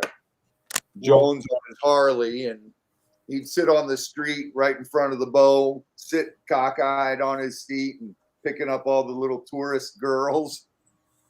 And it's like, dude, really? Well, I know Lemmy tried to kill Kevin once. Yeah. Not Killmeister. Just let me preface this a little bit. Kevin has gone to how many, hundreds of concerts, if not thousands. I quit counting the 200 in 1982. Okay. So anytime I've ever gone to a concert with Kevin, he's always had these like earplugs. We put the earplugs in so we can save our hearing. What? Go ahead and finish the story. The reason I started wearing earplugs was Motorhead's Orgasmatron tour. Oh my goodness. Lizzie Borden was the opening band. I'm sure you remember Lizzie. Yep. And it was just the loudest thing ever. And that's back when it was Phil Campbell and Wurzel. So he had two guitar players. Good God. I mean, I couldn't even tell what the hell the songs were. It was just like this whoosh, and we're like, yeah. Did we leave? Hell no. We hung on the monitor all night long. We were there. Oh my God. The next day I'm going to work, and you remember back in the 70s, the concerts were loud before OSHA kind of got involved and said, okay, you're killing people, Yeah. But you'd go home and everything be quiet and hear like this in your ears, right? Yeah, the transistor radio. Yeah. Well, after Motorhead was like, oh, I'm like, holy shit. I go to work the next day. People were talking to me. It's like, yeah, I'm like, oh man, I really freaking did it this time, right? Oh, that went on for about 3 days. So yeah, it was the loudest freaking thing. But I do have a good Motorhead story myself. They did an in-store. There was a little import shop up on the west side of Cleveland called Shattered Records. Yeah, I remember Shattered. That guy had the best stuff. Everybody hated him, but he had the best stuff because he'd literally go to Europe and Japan and stuff, and he'd pick the stuff up himself. Well, anyway, he had Motorhead do an in-store there. And this was back when they put out that No Remorse record. That was like, It was like a greatest hits things, but there was a new track on each of the four sides. and they put it out in a leather edition record. So we got, the guys to sign it with that silver pen, looked really sharp. But anyway, we're sitting there waiting, and this must be before Lemmy got into the Jack and Coke thing, because he was like really into this stuff. It was elephant head malt liquor. Yeah. So he's sitting there behind the counter, and people are coming in, and he's got like a whole, case of this stuff on ice. He pulls on ice, pops the top off, and he goes, smashes it in the corner. Frank, the guy that owns the shop, is losing his mind, And Lemmy drank 3 of those things while I was standing there talking to him. My goodness! And he looked at Wurzler and goes, hey, look. He says, he wore his brand new leather jacket just for me. And I go, oh, this is about 3 years old. He said, just like I said, your new leather jacket. So this one here, 48 years old it is. It belonged to my dad. He was ugly with big warts too. I'm like, oh my God. Like you said, the guy was he was something else. I mean, he really was. He had these little, they were white boots and pointy-toed like a cockroach kicking boot. Yeah. With the zipper on the side, and they were ankle boots. Beetle boots. Yeah. And he used to call them beetle boots. Yeah. He wore them everywhere. Yeah. I mean, you'd see him in shorts with those things on. It's like, Lemmy, really? me boots.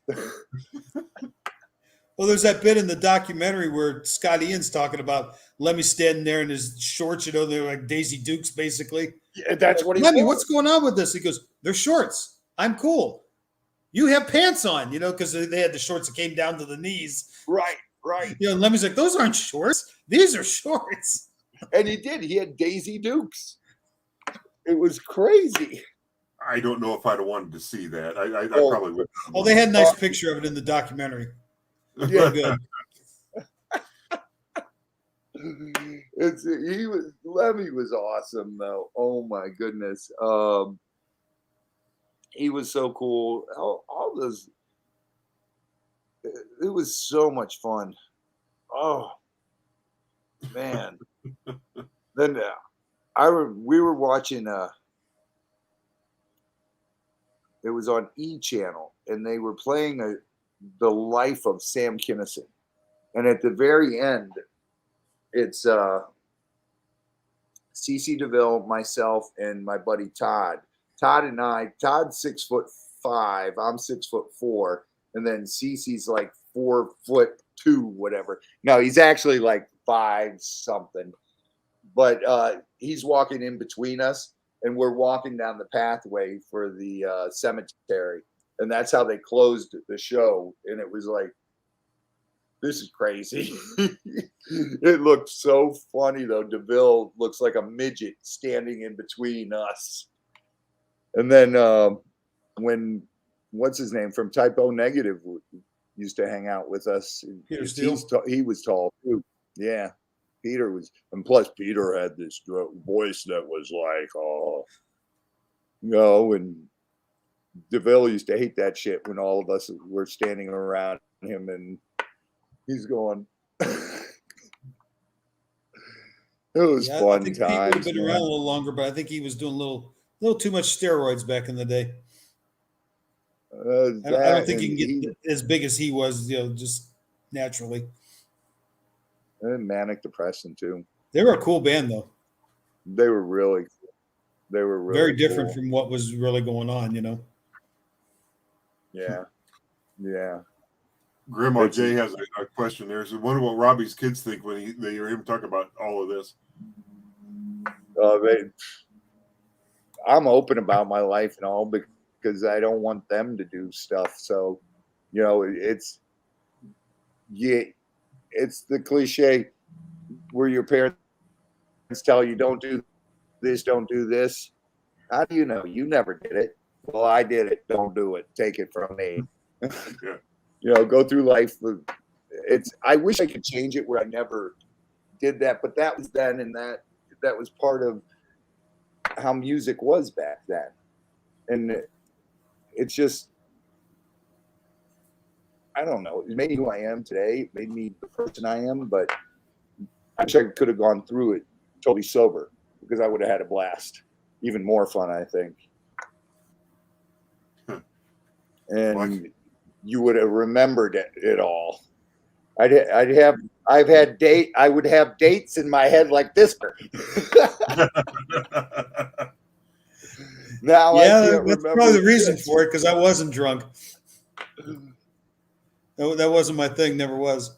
Did Conky You know, ever DeMille pass and out? I talk All the concerts he went to with me, he never passed out. No. No, I was never Conky. there. There's the banner. Landed like a rock. He landed like a rock star. Well, but let me qualify that. I landed like a rock Oh star my goodness. Wait, when I jumped out of that plane was from that like the 18,000 Red feet. Rocker coming in on a parachute? The What rock tour star. was that when he did that? What's that, Robbie? I didn't hear the question. I'm sorry. What's his name? The Red Rocker landed with a parachute on a stage somewhere. Was that when he was with Van Halen? Or No, wasn't it before like, Van Halen? like VOA or something? Wasn't he wearing that yellow outfit back then? And he had like the red parachute. I think so. Yes. Yeah, so VOA Yes. was probably about 81, He I came in think. with the red parachute. Yeah. Yeah. But no, I spoiled Conky rotten because And his first concert was front row center for Queensryche on the Promised Land tour. So oh Yeah. my God. That was Queensryche, was another great, incredible band. Jeff Tate, a voice of an angel. yeah. He had the most dramatic change, and just his vibrato was so just incredible. And he always had those little antics to his voice, where accents that were just, oh my God. I got goosebumps just. Oh, Operation Mindcrime. Dude, was there a better album at that time? And that particular tour, they didn't do Mindcrime in its entirety, but they did a big chunk of it, probably a good 35 minutes of it. Right. And then they did the stuff from the Promised Right. Land. So it was a cool tour, because they actually did the whole Mindcrime thing on the Empire tour, because that's when they got popular enough. For Mindcrime, they were opening up at least around Ohio with Metallica, I believe.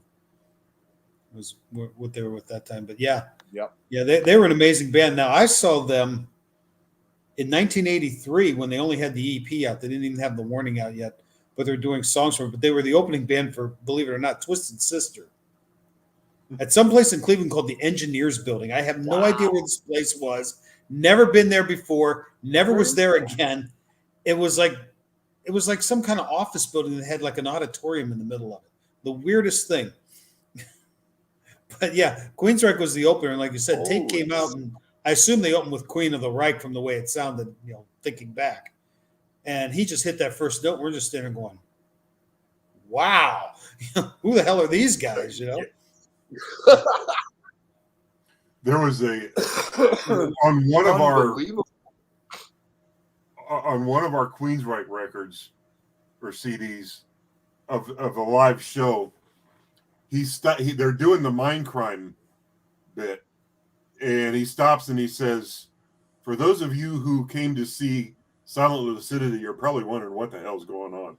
Yeah, I remember that, because that was like the Empire tour, which was the big album for them, and then they started and they did this whole Mindcrime thing, and like you said, they did. People that came to see that, they're going, "What is all this?" Yeah. It was just, dude, go back right now tonight, listen to Revolution Calling, and you're going to sit there and go, what the hell is this guy, Nostradamus? I mean, it's today. It's like, it is today. Seriously? Mm-hmm. I remember when all this BS started, I posted that on Facebook, and they took it down right away. And they threw me in Facebook jail for saying, "Oh yeah, really, Nostradamus." Wow. Yeah, for putting Revolution Calling on there. And I was like, couldn't get on my Facebook for like 3 days. I was like, seriously, for putting up a song? And it was crazy, but it is so dead on. And oh man, what other bands were there like that would just blow you away? Well, that was one of them. There was. Now I can't get Revolution Calling, Revolution Calling You. I can't get that out of my head now. Oh, such a great band, man. Yeah, Queensrÿche definitely blew me away the first time I saw them. Well, Van Halen did, but that was 1978. So yeah. I saw them open up for Black Sabbath. We didn't know much about them. They came out, and it's like, this is the opening band, and they've got this huge drum riser, this drum mountain with a gong that's on fire. We're like, what the hell, right? And then Eddie I'm pretty sure they opened with On Fire because, like I said, we didn't have the album, and he's doing all this crazy shit, and all of a sudden he turns around and hits us with this wild harmonic. We're like, what the hell was that, And then Roth comes off the riser, the legs go flying out. It was amazing, We couldn't get to the T-shirt counter quick enough. Lee saw that T-shirt though; it's done.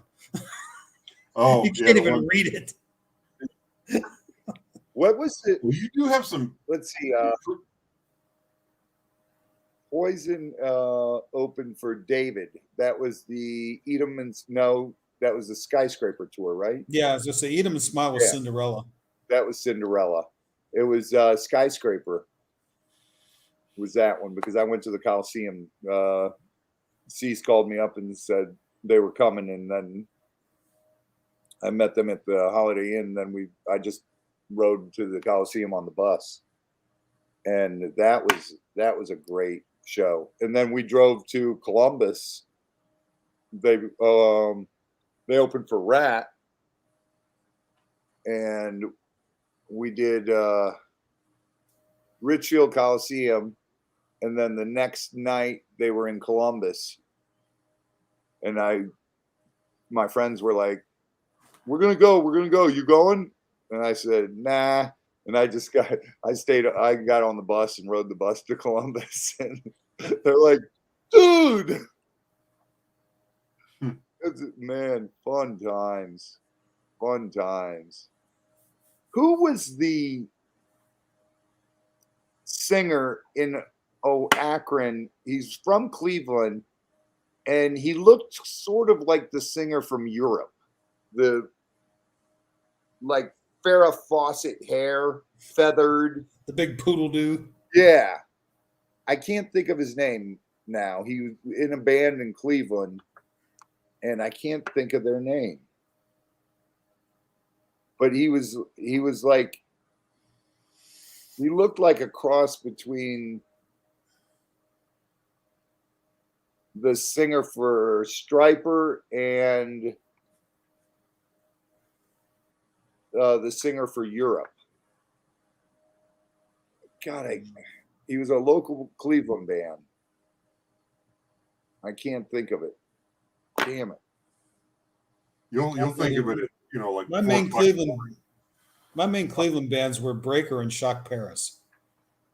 Those two were freaking amazing bands. As a matter of fact, we went to see Metallica at the Cleveland Agora, and we didn't even really know much about them, but we went to see them because Breaker was the opening band. So we saw Metallica on the Kill 'Em All tour. Oh my goodness. I saw Metallica in Fort Lauderdale on what album was the Acting Like a Maniac? Whiplash. I saw was the first album. Yeah, I saw them playing in Fort Lauderdale on that. They played a club, Button South, I think, or so. I can't remember where it was. I saw them on that. I remember that tour. That was crazy. I was like, these guys are flipping awesome. Yeah, they were, at the time, I mean, like, you hear something like the Four Horsemen, and it's just so relentless, and it just keeps going, and you're like, man. Yeah. There wasn't anything like that at the time. Yeah, I mean that was like pre-Slayer and all that kind of stuff. So I mean it was pretty intense stuff for the time for sure. Definitely. Man, they were good. And then Slayer was the one who had that young kid who was playing drums, right? Lombardo? Was that him then? I think Dave Lombardo was super I'm fast. not a Slayer expert, I will say that, but He was unbelievably fast on the kicks. oh yeah. Yeah. God, I met him in Akron, and I see some good ones in the comments. TNT, they were a good band. Awesome band. And Kicks was a great band. Kicks was one of my favorite bar bands. Those guys were so fun. But you hit the nail on the head right there. Kicks was and always would have been a bar band. Yeah. They were never a stadium band. You know, they were the best bar band you could ever see. They were great. They were so fun. Yeah. But yeah, the only time I saw them on a big stage, they opened for I think it was Rat and Brittany Fox. Yeah. Rat was touring for Reach for the Sky, I think. Yeah. But yeah, they were fun. I mean, the one time we went to see them and they had a song called Cold Chill. And they like backlit the band so that you could just see like silhouettes. And then they put these glasses on that had little red LEDs. So all you could see was like these silhouettes with these red piercing eyes coming at you. You know, stupid stuff like that, but it was fun, you know. And you know, they always had squirt guns and, you know, the confetti, you know, the balls full of confetti, and they had like sparklers on the end of the, you know, the drumsticks or the you know, the microphones and stuff like that. So yeah, they were a blast. I always enjoyed them. Really cool band. Really cool band. And even, you know who was a good band live in LA that moved that was a good bar band, and they did an awesome live show, and they were from Ohio, was Liquor Sweet. Mm-hmm. They had an awesome stage show. And Mikey, the drummer, I love Mikey. He's a great drummer. And he had this awesome kit. He had one of the first kits, the whole cage. Right. It was, oh my goodness. Yeah, I remember seeing that because, like I said, we used to play with him. And he said this, and I'm like, "What the hell is all this? Yeah, you're putting a fence around your drums. What's up? You know?" Yeah, and it was such a pain in the butt because I used to help him set up, and oh my God, and his dad used to come to all the shows, and his mom and dad were great. They were awesome people. And his dad would be thrown over there, taking drums out of cases, throwing them to me, and I'm setting them up on this cage. And man, you got some other good ones here. LA Guns, they were always blast. Great band. Phil was living down here for a while, and he was a cook at Hooters. Is that right? That's crazy. I remember they did an in-store at Digital Days one time up there, and he was there, and I pulled out a copy of the Girl albums that he was the singer on it. He got a big old smile on his face, you know. And, right. He thought it was pretty cool because I already had Phil Collins sign him, you know, from before, and yeah, all kinds of good stuff coming. Love Hate, yeah, they were a blast. Oh, Love Hate was great. Yeah. Is Jizzy still singing with who the heck's he singing with now? Was it Quiet Riot or whatever the hell? Quiet Riot. The cover band that's known as Quiet Riot? Yeah, I think it is. Yeah. Yeah. I went and saw Jizzy when he Aerosmith, of course, Cecilia. Aerosmith's one of the top, without a doubt, great songwriters and great musicians. A story about Aerosmith.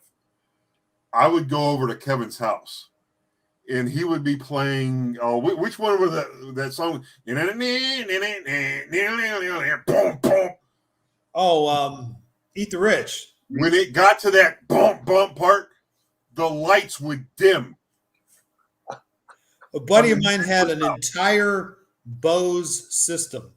He had the Bose 901 speakers, and that thing drew so much juice that the light bulbs would pulse when you hit a pretty good bass part. Yeah.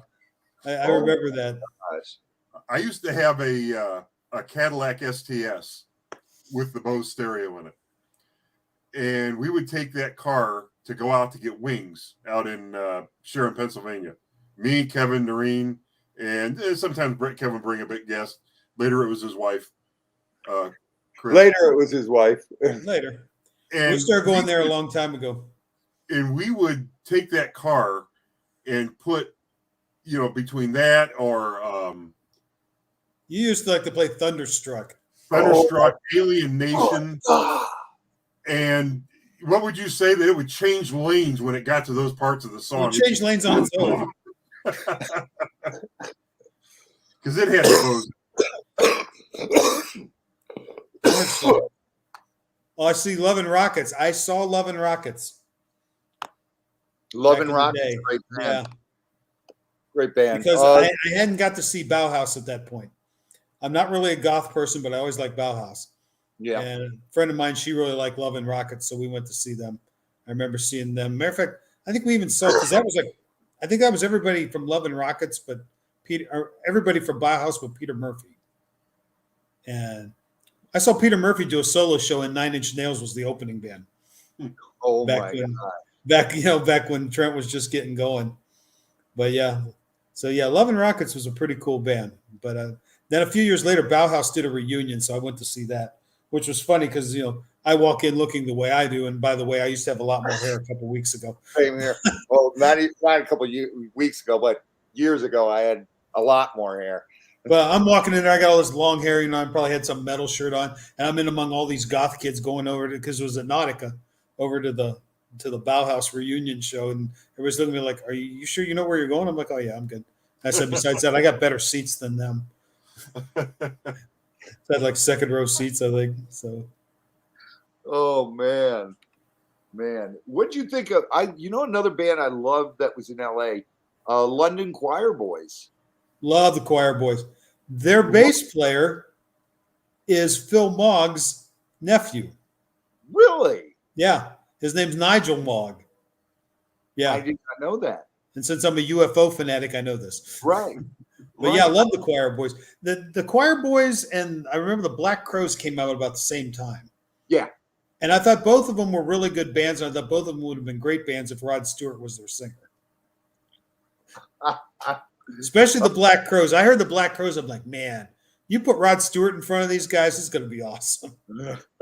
Especially, that was 30 years ago. So Right. Rod would have still been, somewhat in his prime. Oh man, a friend of mine married Spike, the singer for the Choir Boys. Okay. And he used to come up to the house and party all the time. Carol would bring him over, and he did the "Hey Good Looking" with Cece for Pauly Shore's movie. What was that movie Pauly Shore did? Damn it! With he was in the country. Son-in-Law, was it that one? Yeah, Son-in-Law. And Cece did "Hey Good Looking," and with Spike was singing it with Cece. That was a fun shoot. We went and did that, and they recorded that. That was fun. Man, Cece did a lot of stuff, dude, that people have no clue about. He's such an underrated guitar player for people mainly who think they're great musicians, who it's like, dude, you have no clue what you're talking about. Shut up, please. I used to hate that, man, because I used to want to get into it with people who say, "Oh, he sucks. He can't play. We're shit." Okay. Okay, and you're doing what? And he's done what? Okay, exactly. Yet it amazes me the people who are critical of true musicians that couldn't pick up a guitar or, carry a note or anything like that. Right. Well, and the thing about it was, like you said, the metal, the hair metal stuff. Most of those guys were virtuosos. Yeah. Yeah. And Donnie was great from Enough's Enough. Oh yeah. Donnie was incredible. What's that say there, Conky? Robbie, have you ever met Bret Michaels from Poison? Who's Brett Michaels? Brett Sychek? Somebody was asking if you ever met the Allman Brothers. Oh, yeah. Yeah. Really? I met. Well, go ahead, Robbie, and I'll tell you about who I met one time. I know I'm friends with Gary Allman, who was the keyboardist for the Allman Brothers. Gary's he's a good friend of mine, and he was just in a band with God, I can't remember now. My memory's terrible, dude.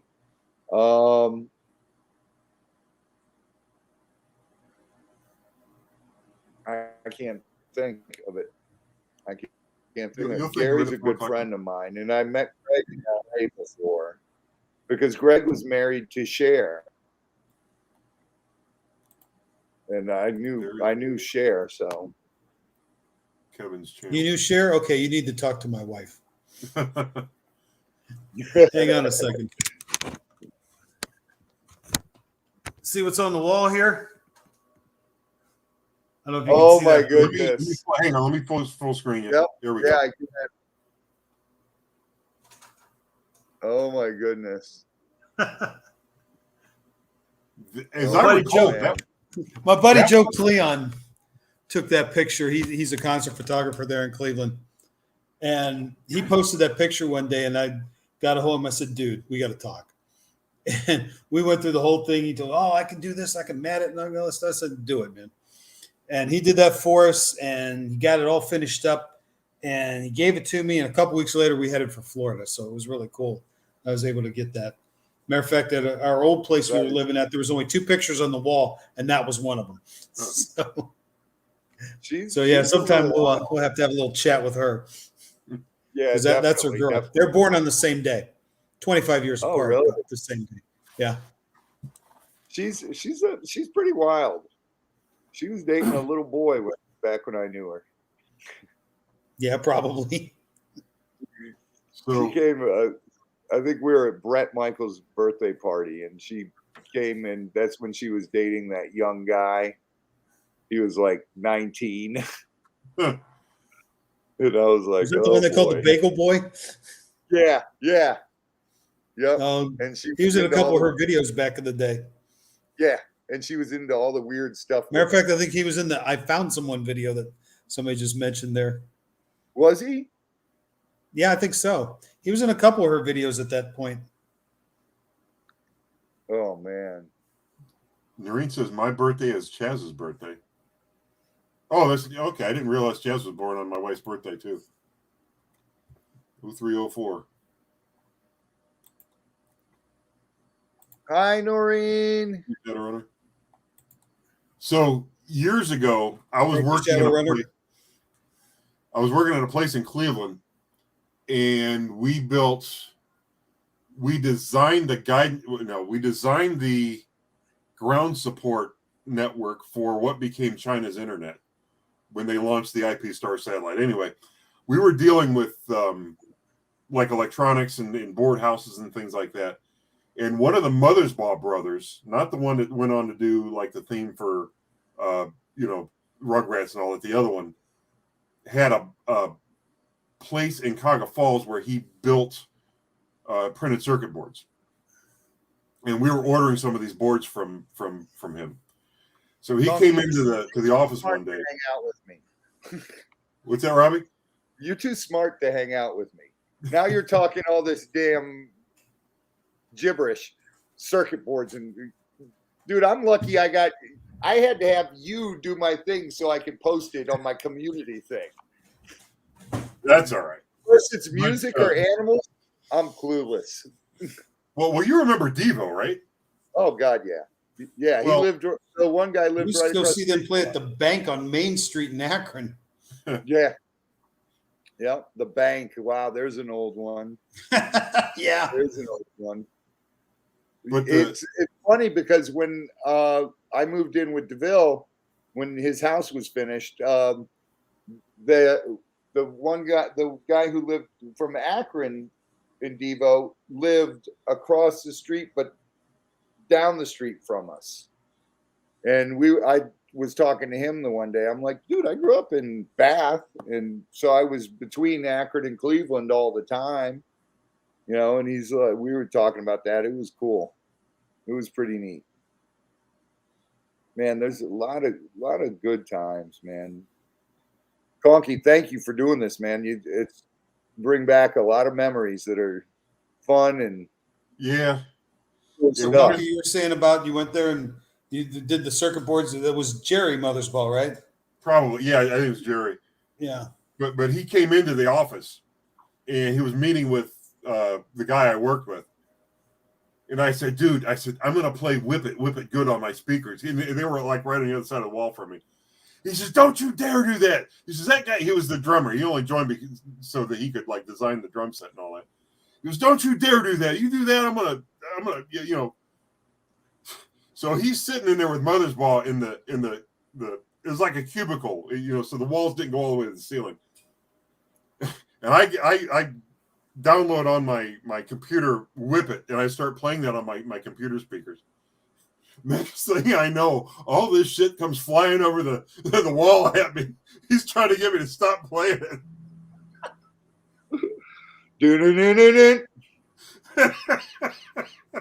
When the feeling comes along, you must with it. But so Debbie mentioned that I found someone was written by Michael Bolton, and he also wrote Forever for Kiss. Michael Bolton was actually in a band with Bruce Kulick before he joined Kiss called Blackjack. Yes. I heard that before. And he was a glam boy. Yeah, his first two records sound more like Bon Jovi than right. what he made his money on later. Yeah. Yep. And there's a lot of it. What was Glenn Danzig's band he was in? They were glam rockers. I forget. Before the Misfits. There was something before the Misfits? Wow. Yeah. Glenn was, and they were total glam, makeup, hair, spiked hair, rat teased out hair, and everything. It was crazy. I forget that. Two Lees in a Pod, Badlands. That was Jakey Lee's band. Jakey Lee, Eric Singer was in there. Of course, the late great Ray Gillen. Got to see Badlands 3 times. Two Lees in a Pod. I was trying to think of Vivian Campbell's old band. Yeah, you stumped me on that one because I remember he had a band when he was really young called Sweet Savage. And then Dio, and then the Whitesnake thing. He did the Shadow King thing with Lou Gramm. I can't think of anything else. It starts with a B. And the bass player was Nick something. Ray Gillian, yeah, that was Badlands. What a great stage name. Your last name's something. Nick Carter. No, not Nick Carter. Nick something. River Dogs. That's it. River Dogs. River Dogs. Yes. Yes. Now I remember it. Okay, cool. Yeah. They were awesome, dude. They were. I totally forgot about that. I think I even have the one River Dogs album. They were great. That was a you haven't thought of that in probably 25 years. I couldn't think of Mark. We were digging deep in the memory banks for that one. Yeah. The bass. Two Lees in a Pod. What's the bass player's name? It's Nick something.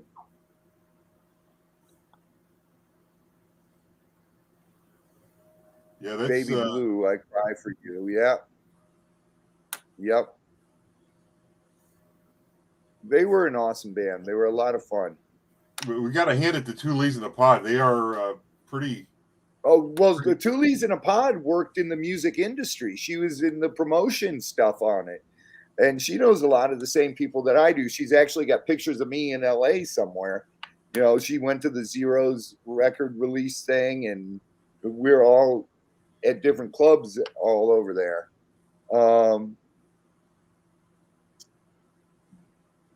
God, I can't think of his name. She was big, heavy into the music industry. in the late 80s, early 90s. Well, if I ever get in another band, my new stage name is Nick something. It's Nick Brophy. That's it. Brophy. Tori Jones just put it up there. Nice. That's right. He was Tori's. Check out these hats she makes, dude. She's making she's making Zoli, Z-Dog, my son, one of the CC DeVille top hat. It's gonna be killer. Dude, she makes this killer. You know those glasses you wear, Conky? What? Where are they? Not these. Oh, dude, she makes killer ones. These are my version of the Guapo glasses. Yeah. Yeah. I think these are like, what do they call those? Like the Minions. What's the name of that? Minions. Yeah. Yeah, from the Minion movie. But she makes incredible stuff. You should check out her page. Dude, Tori makes some killer leather goods. Leather steampunk, she says. Yeah. Yep. Oh, and there's the hat in the thing there. Yeah, that's one but the one she's making Z-Dog has red on it, and it looks like a corset on the front. It's laced up. Huh. And it's really cool. It's one CC has. Cool. So I think a lot of people appreciated us doing this on live. I've been talking about this for. Dude, it's so cool. It's so cool. I think we could do this periodically, maybe once a month, something like that. Or, definitely. Because we could even have maybe have some ideas for topics, right. Your favorite albums from different bands or something, whatever. We can come up with something, I'm sure. Tonight was just us getting to hang out together. Yeah, just coming out and chilling, Yeah, but we do it once a month, and we'll do it with all the subs and have fun with them. And it's great bringing back memories like this and see how many people are into this stuff and all. River Dogs was the big one for me. I had completely forgot that one. Yeah, in fact, if you wanted to, Robbie, you could even reach out to, and same with you, Kevin, if you know any of these guys still that wanted to join the show. It's hard to pin these guys down to do something like that, especially now because everybody's starting to tour again, dude. All these old bands that we're talking about, they're actually Enough's Enough's back out on the road. Stephen Piercy's back out on the road. Did Donnie ever go back to Enough's Enough, or is it just Chip? Donnie was back with him, yeah. Donnie is back. That's cool. Yeah. That's cool. That whole band was Chip and Donnie, right? But there was a while that Donnie wasn't playing out with him, at least. Right. He started to and all. And I got another one from Canton, Ohio, a big one. Marilyn Manson. Well, of course. Most Brian people Warner. Yeah.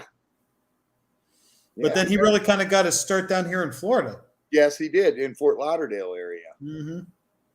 But Canton, Ohio, along with Charlie Manson. We saw Alice Cooper at the Canton Palace for Brutal Planet, so it was probably 2000, maybe 2001. But I remember standing out in front of the place, and I kept looking at this guy that was just kind of standing there looking around. And I gave him another shot, and I gave him a third take. And when I did the third take, he goes, "Yeah, it's me." It was Eric Singer. No Eric was playing. way. Yeah, he was just standing around, and he's from Cleveland. He was just standing around, looking around at the crowd coming in and stuff. And I said, "What's with the hair?" Because, Eric always had that long blonde hair like on the Badlands records. Right. Except he had dark hair and it was feathered and, nicely cut. And I go, "What's with the hair, man?" He says, "All will become clear in a couple months." He already had the gig in Kiss. Holy. But he wasn't allowed to announce it yet. Right. So, but he already had the Peter Criss hair and all that kind of stuff. So that was kind of interesting, because he had played with Kiss before, but then, with the reunion thing and all that, but then, they had trouble with Peter again. So he came back in, but But the funny part was during the show, Alice had a song on Brutal Planets called "The Little Things," and he's up there and he said, he says, I went over to the Pro Football Hall of Fame. He says, I'm not in there, but that's okay. Then I went to the Rock and Roll Hall of Fame, and at that time he says, I'm not in there either. He says, but that's okay. He says, but this guy in the front row with the Marilyn Manson shirt on, that pisses me off. He goes, it's the little things. It's the little things. Oh my goodness! I thought it was cool when Alice got in. I thought it was cool. He had the tux on, but he had the blood stains on the shirt. Oh yeah, that was so cool. Great. That was great. His one of the guys, his good friend, and actually co-wrote a bunch of Alice Cooper songs, lives right down the street from me. The guy's name is Jerry Mata, and he's tells me Alice stories all the time. And then I had a friend who was really good friends with him, another friend, and he used to tell me how cool Alice is, and just he's such a great person. And I was like, I love hearing stuff like that, because when you get these guys who are mega, like in my mind, Alice Cooper is mega musician. And he's one of the greatest. Yeah. One of the all-time best showmen. And he's just so awesome. And it's nice to hear how they're down to earth and they are cool and, not full of themselves. I love that. At this point, I should probably mention our Kevin and I had a friend named Mikey that had a Alice Cooper tribute band. And Mikey passed away. He's been gone for going on 7 years. Can you believe that? Died way too young. I don't think he was even in his 40s yet, was he? Yeah, he was about 45. He's 45. Okay, still way too young, and probably one of the best Alice Cooper tribute bands I've ever known or seen. But he did a really good job. I just wanted to bring up Mikey's name and mention him. Well, yeah, and the cool part about it was then WO&E had that contest when Alice played at the Civic Theater. It's like, dress up like Alice Cooper and we'll vote on it, and the person who gets the most votes gets to go meet him. I'm like, well, that's going to be a landslide. And it was. So, Mike got to go there, and I think he even got to get up on stage with him. And then he had a picture later where they're both sitting there like choking each other, and stuff like that. So, yeah, that was very cool. But Alice is actually playing at the amphitheater here in, I think, 2 or 3 days. Him and Ace Frehley are going to be over there. Yeah. And the tickets are actually pretty reasonable compared to most things these days. Dude, it's ridiculous anymore. It's ridiculous. Oh, yeah. Remember back when, like, we were talking about Richfield Coliseum, $20 for a concert. Shoot, when I started going, they were $8. Yeah, they were $8. But I remember, like, in the 80s, they were $20. 1995, was it? I think they were $20. I mean, they were $19.95 on your Ticketmaster ticket. Mm-hmm. I still got a bunch of stubs that say that. And it's now what? Some concerts $70. It's that's for the nosebleeds. If you're lucky. Yeah. Dude. If you like the popular stuff like the kids do, I work with high school kids, and they're all like, oh, we got, like nosebleed seats at the stadium over in Orlando to see BTS. I'm like, what the hell's a BTS? It's some bunch of Korean kids, But they're all happy about this. So I used to go to a concert for $8. And they're like, yeah, but that was 40 years ago. I said, yeah, but the rate of inflation says an $8 ticket should be about $25 now, not $200, right? Or worse, So it's ridiculous. I don't know how anybody can do that. Oh man. I wanted to see Green Day was coming to Jacksonville, but then COVID hit and they canceled. We had tickets to that, and I was dying to go see that. I love Green Day. Great band. I haven't seen them since '94, I think. Whenever they got popular. I saw them last was probably, they did a pop-up in LA at a club. I think it was at the Troubadour. And What the heck is that? What did it say, Conky? $1,300 to see the Stones in LA for close seats. What? Okay, personal opinion. Wow. I like the Stones. I saw the Stones at Cleveland Stadium in 1978. I thought they were too old then. Yeah. Of course, I was a punk kid, and everybody was old at that point. But But you gotta love Mick Jagger. oh, he's still out there doing it. I mean, I saw some recent footage. I'm like, how the hell does he still move like that? I don't know. I need a cane now. Somebody put up this was great. So we put a picture. It was a bunch of pictures of like rock stars when they were little kids, and they had them all labeled. And you got down in the corner, it has this old picture of Keith, and it's Keith Richards. All the rest of them are babies, and here's Keith Richards. Then there was another one where it shows Keith Richards, and he's like leaning down, and he's showing some little kid how to play guitar. And it says Keith Richards teaches Willie Nelson to play guitar. I love the Keith jokes. That is great. Oh my gosh. The man that'll never die. He's well preserved from boy. all those drugs and alcohol. What was that Dennis You're Leary not bit kidding. where he said about in the 80s, Keith Richards, in order to get out of a drug bust, did like PSAs about not taking drugs. He says, Keith Richards is telling us not to take drugs. He says, Keith, we can't take any drugs because you took them all. We're waiting for you to die so we can smoke your ashes. I wish Larry would go back to stand up. He was freaking great. Oh, back he in the was day. great, dude. He was great. I saw him last time I saw him as a stand up was like 97. And then he did the Rescue Me TV show and all that stuff, And it was cool. I mean, I like the show, but I wish he'd just do stand up again. That'd be great. Dude, Since I can't have Sam, I would like to have Dennis Leary back. I miss Sam so much. We lived at the very top of Sunset Plaza Drive. And if you went out on the balcony, Aaron Spelling lived we had a cliff there. And Aaron Spelling had this monstrosity house down there. And Sam used to go outside and pee off the balcony. And he would never use the bathroom. Cece would yell at him and go, Sam, I've got a $5 million goddamn house, a marble bathroom right there, and you're peeing off my goddamn balcony.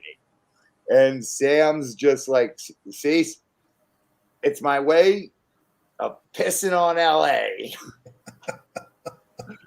And it used to drive Cece crazy. And then one of the funniest things about it is Sam would wind him up and get me in trouble. And Cece would go, Robbie, you're fired. And Sam would go, Robbie, go pack your shit. You're going to Malibu. And Bill would look at him and go, you can't take him. I fired him. And he goes, and I hired him. He goes, no, I hired him back. It got so old. They would do this constantly, and they'd forget they did it. And I'd just walk out of the room. I'm like, not again. What the hell just happened? Dude, it was so much fun. It was a lot of fun. And it was all rock and roll. And I learned so much from Cease, Jimmy Bain, Carmine, even what was the drummer's name? Oh, the other drummer who used to jam there all the time was he played for the drummer for Kingdom Come. Yeah. He plays the Scorpions now. Scorpions now. Yeah. God, I can't think What of is his his name. name? Two James Losers Upon Eleven. Kotak. James Kotek. That's it. Yeah. James Kotek. He Took me a used to minute. be over there all the time, and dude, it was so incredible. And hanging out with musicians like Eddie, and like Steve Lukather, it's you gained a whole new respect for music, and going to like Les Paul's birthday or Leo Fender's birthday, and you're like, dude, I'm literally hanging out with greats, and you pick up a whole new respect. It's oh man, There's some serious networking out there. Yeah, it was, dude. It was crazy, and all of them are friends, and there was the big thing where CC and Slash hated each other. And I actually got them both to go on stage together at, damn it, I forget what the name of the club was. I got them both to put their egos aside, and they got on stage and they played one blues song that was about 30 minutes long. It just kept going and going. They made the Energizer Bunny look like a pussy. It was crazy.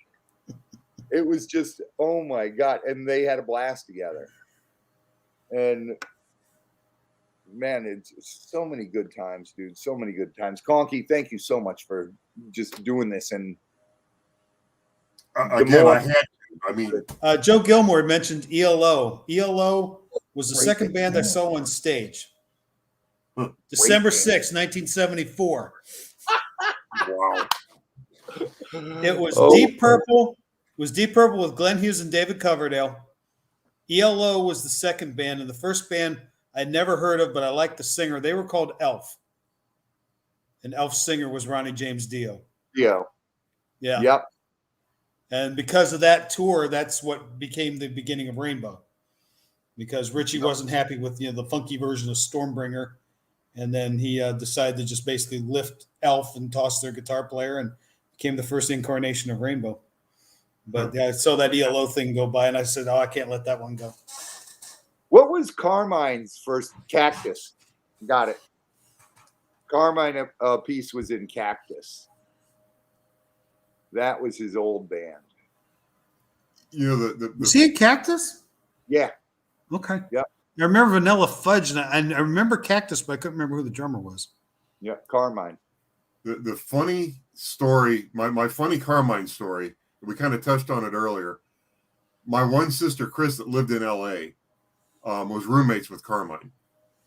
And she told my other sister that lived here that she was roommates with Carmine. And, of course, my sister that lived local was a really big fan of, I think, Rod Stewart. Didn't Carmine work on some of Rod Stewart stuff? Yeah, late 70s. Okay. So yeah, he toured with. They, my sister didn't believe her. She was like, "Oh, you're lying. There's no way." And I don't know if they ever got that sorted out to where, the one sister believed the other. But I called my sister Chris in California one time, and this dude answers the phone. I said, "Yes." I had to call her Michelle because in California she went by her middle name which was Michelle. I says, "Michelle, there's no, mate. She's at, And I didn't know who it was. And then when I talked to my sister later, she goes, "Yeah, that was Carmine Apiece." I'm like, okay. Who's he? I don't know. They didn't mean anything to me, until like later when I mentioned it to Kevin, and he's like, "Oh yeah, tell him." Oh my! But yeah, that was my one brush with that, with what you guys are talking about. Because I mean, I just sort of sat back and let you guys go because I'm as, I guess, as entranced by this as the chat. You know what I mean? It was just neat for me to sit here and watch you guys talk about this back and forth. Oh, dude, the funny thing is, I can remember crashing on their couch before, partying at their place and passing out on their couch that they had. Let's see, you walked. Did you have stairs that walked up from the street to the front of the house? You're talking about the band house in the Falls, right? Oh, yeah. Yeah. There were steps on the side, and then there was a big porch on the front of it because Jerry and I were sitting out there one night. It was about 4 a.m, and we hear this screaming and yelling. And here comes these two guys. Next thing I know, they're rolling in the middle of Main Street. Fortunately for them, it was 4 a.m. There weren't any cars because we were like looking both ways, like going, okay. So it was like we had our own private fight going on there. But yeah, there were some steps there right at the side, and then you had the big porch on the front. It was your classic Akron 3-story house, you know. Oh man, dude, that is so crazy. And when Conky told me he was friends with you, I'm like, holy shit, this is crazy. This is insane. Yeah, I've wanted to do this ever since that. What was it? It was the next morning, wasn't it? We were standing outside the hotel room talking about it. Yeah, okay. No, it was after. It was that night when we got home from python hunting, and we were standing outside the hotel room talking, and we were debating: should we go chameleon hunting or should we just stay and go to bed? Yeah, we went chameleon hunting. No, you went to bed. I remember. No, because you didn't find any chameleon. You found a frog and 2 chameleons, but we were looking for the lizards. Yeah. Remember that in the golf course next door? No, I went. It was like, yeah, you came out with me on the golf course. We found all the toads. Yeah. And we were talking about the High Plains Drifters, and I was like, the guitar player used to live with me in LA. He moved out and moved in with me for a couple months. And I couldn't remember his name then. And it was Michael. But yeah, I've wanted to do this ever since we talked about that. And I'm glad we did. Oh, we've been doing this for 2.5 hours. Have we really? Oh, jeez. Are you kidding me? It's 11:30. Holy what? Yep. We've been on for Funny part about Michael, we used to ride him incessantly because he liked to call himself Michael LaParis. Yeah. Michael Ulmer, bitch.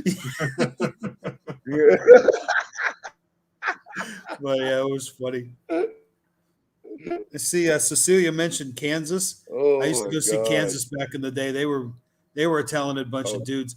I saw one show that was very strange. I think it was when Kansas was touring for Audio Vision, so it would have been like 1980. They played with Molly Hatchet. What a weird combination of bands. Wow. Yeah, Molly Hatchet in Kansas. It's like, okay, so we got this progressive rock and then Southern rock. And it was pretty obvious who was there for who. Let's put it that way. All these nerdy people were there for Kansas, and all the guys with the stars and bars were there to see Molly Hatchet. Am I allowed to say stars and bars anymore? Did we just get banned? I'll tell you what, though.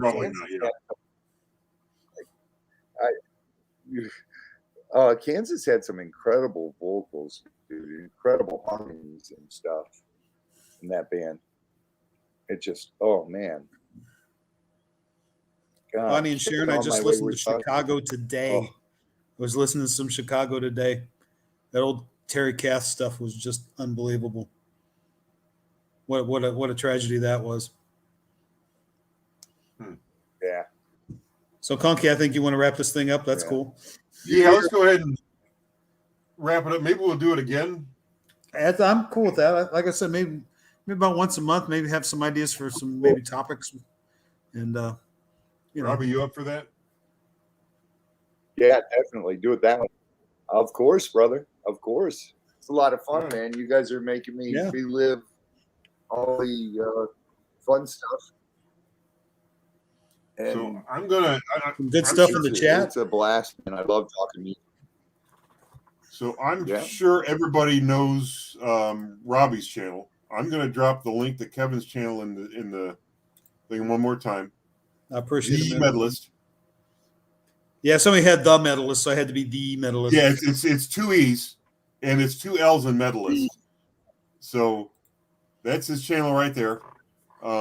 Next time I'll tell the story of where the Metalist came from. There you go. It's a funny story. I think you've heard it, Lee. You just didn't realize that that's what I got called because of it. So all right, we'll save that one for next time. We're going to go ahead and sign off now. You guys go subscribe to Kevin, and we'll see you next time. Yeah, I got a couple dozen people, so help me out. I just got started, though. Yeah, help them out, man.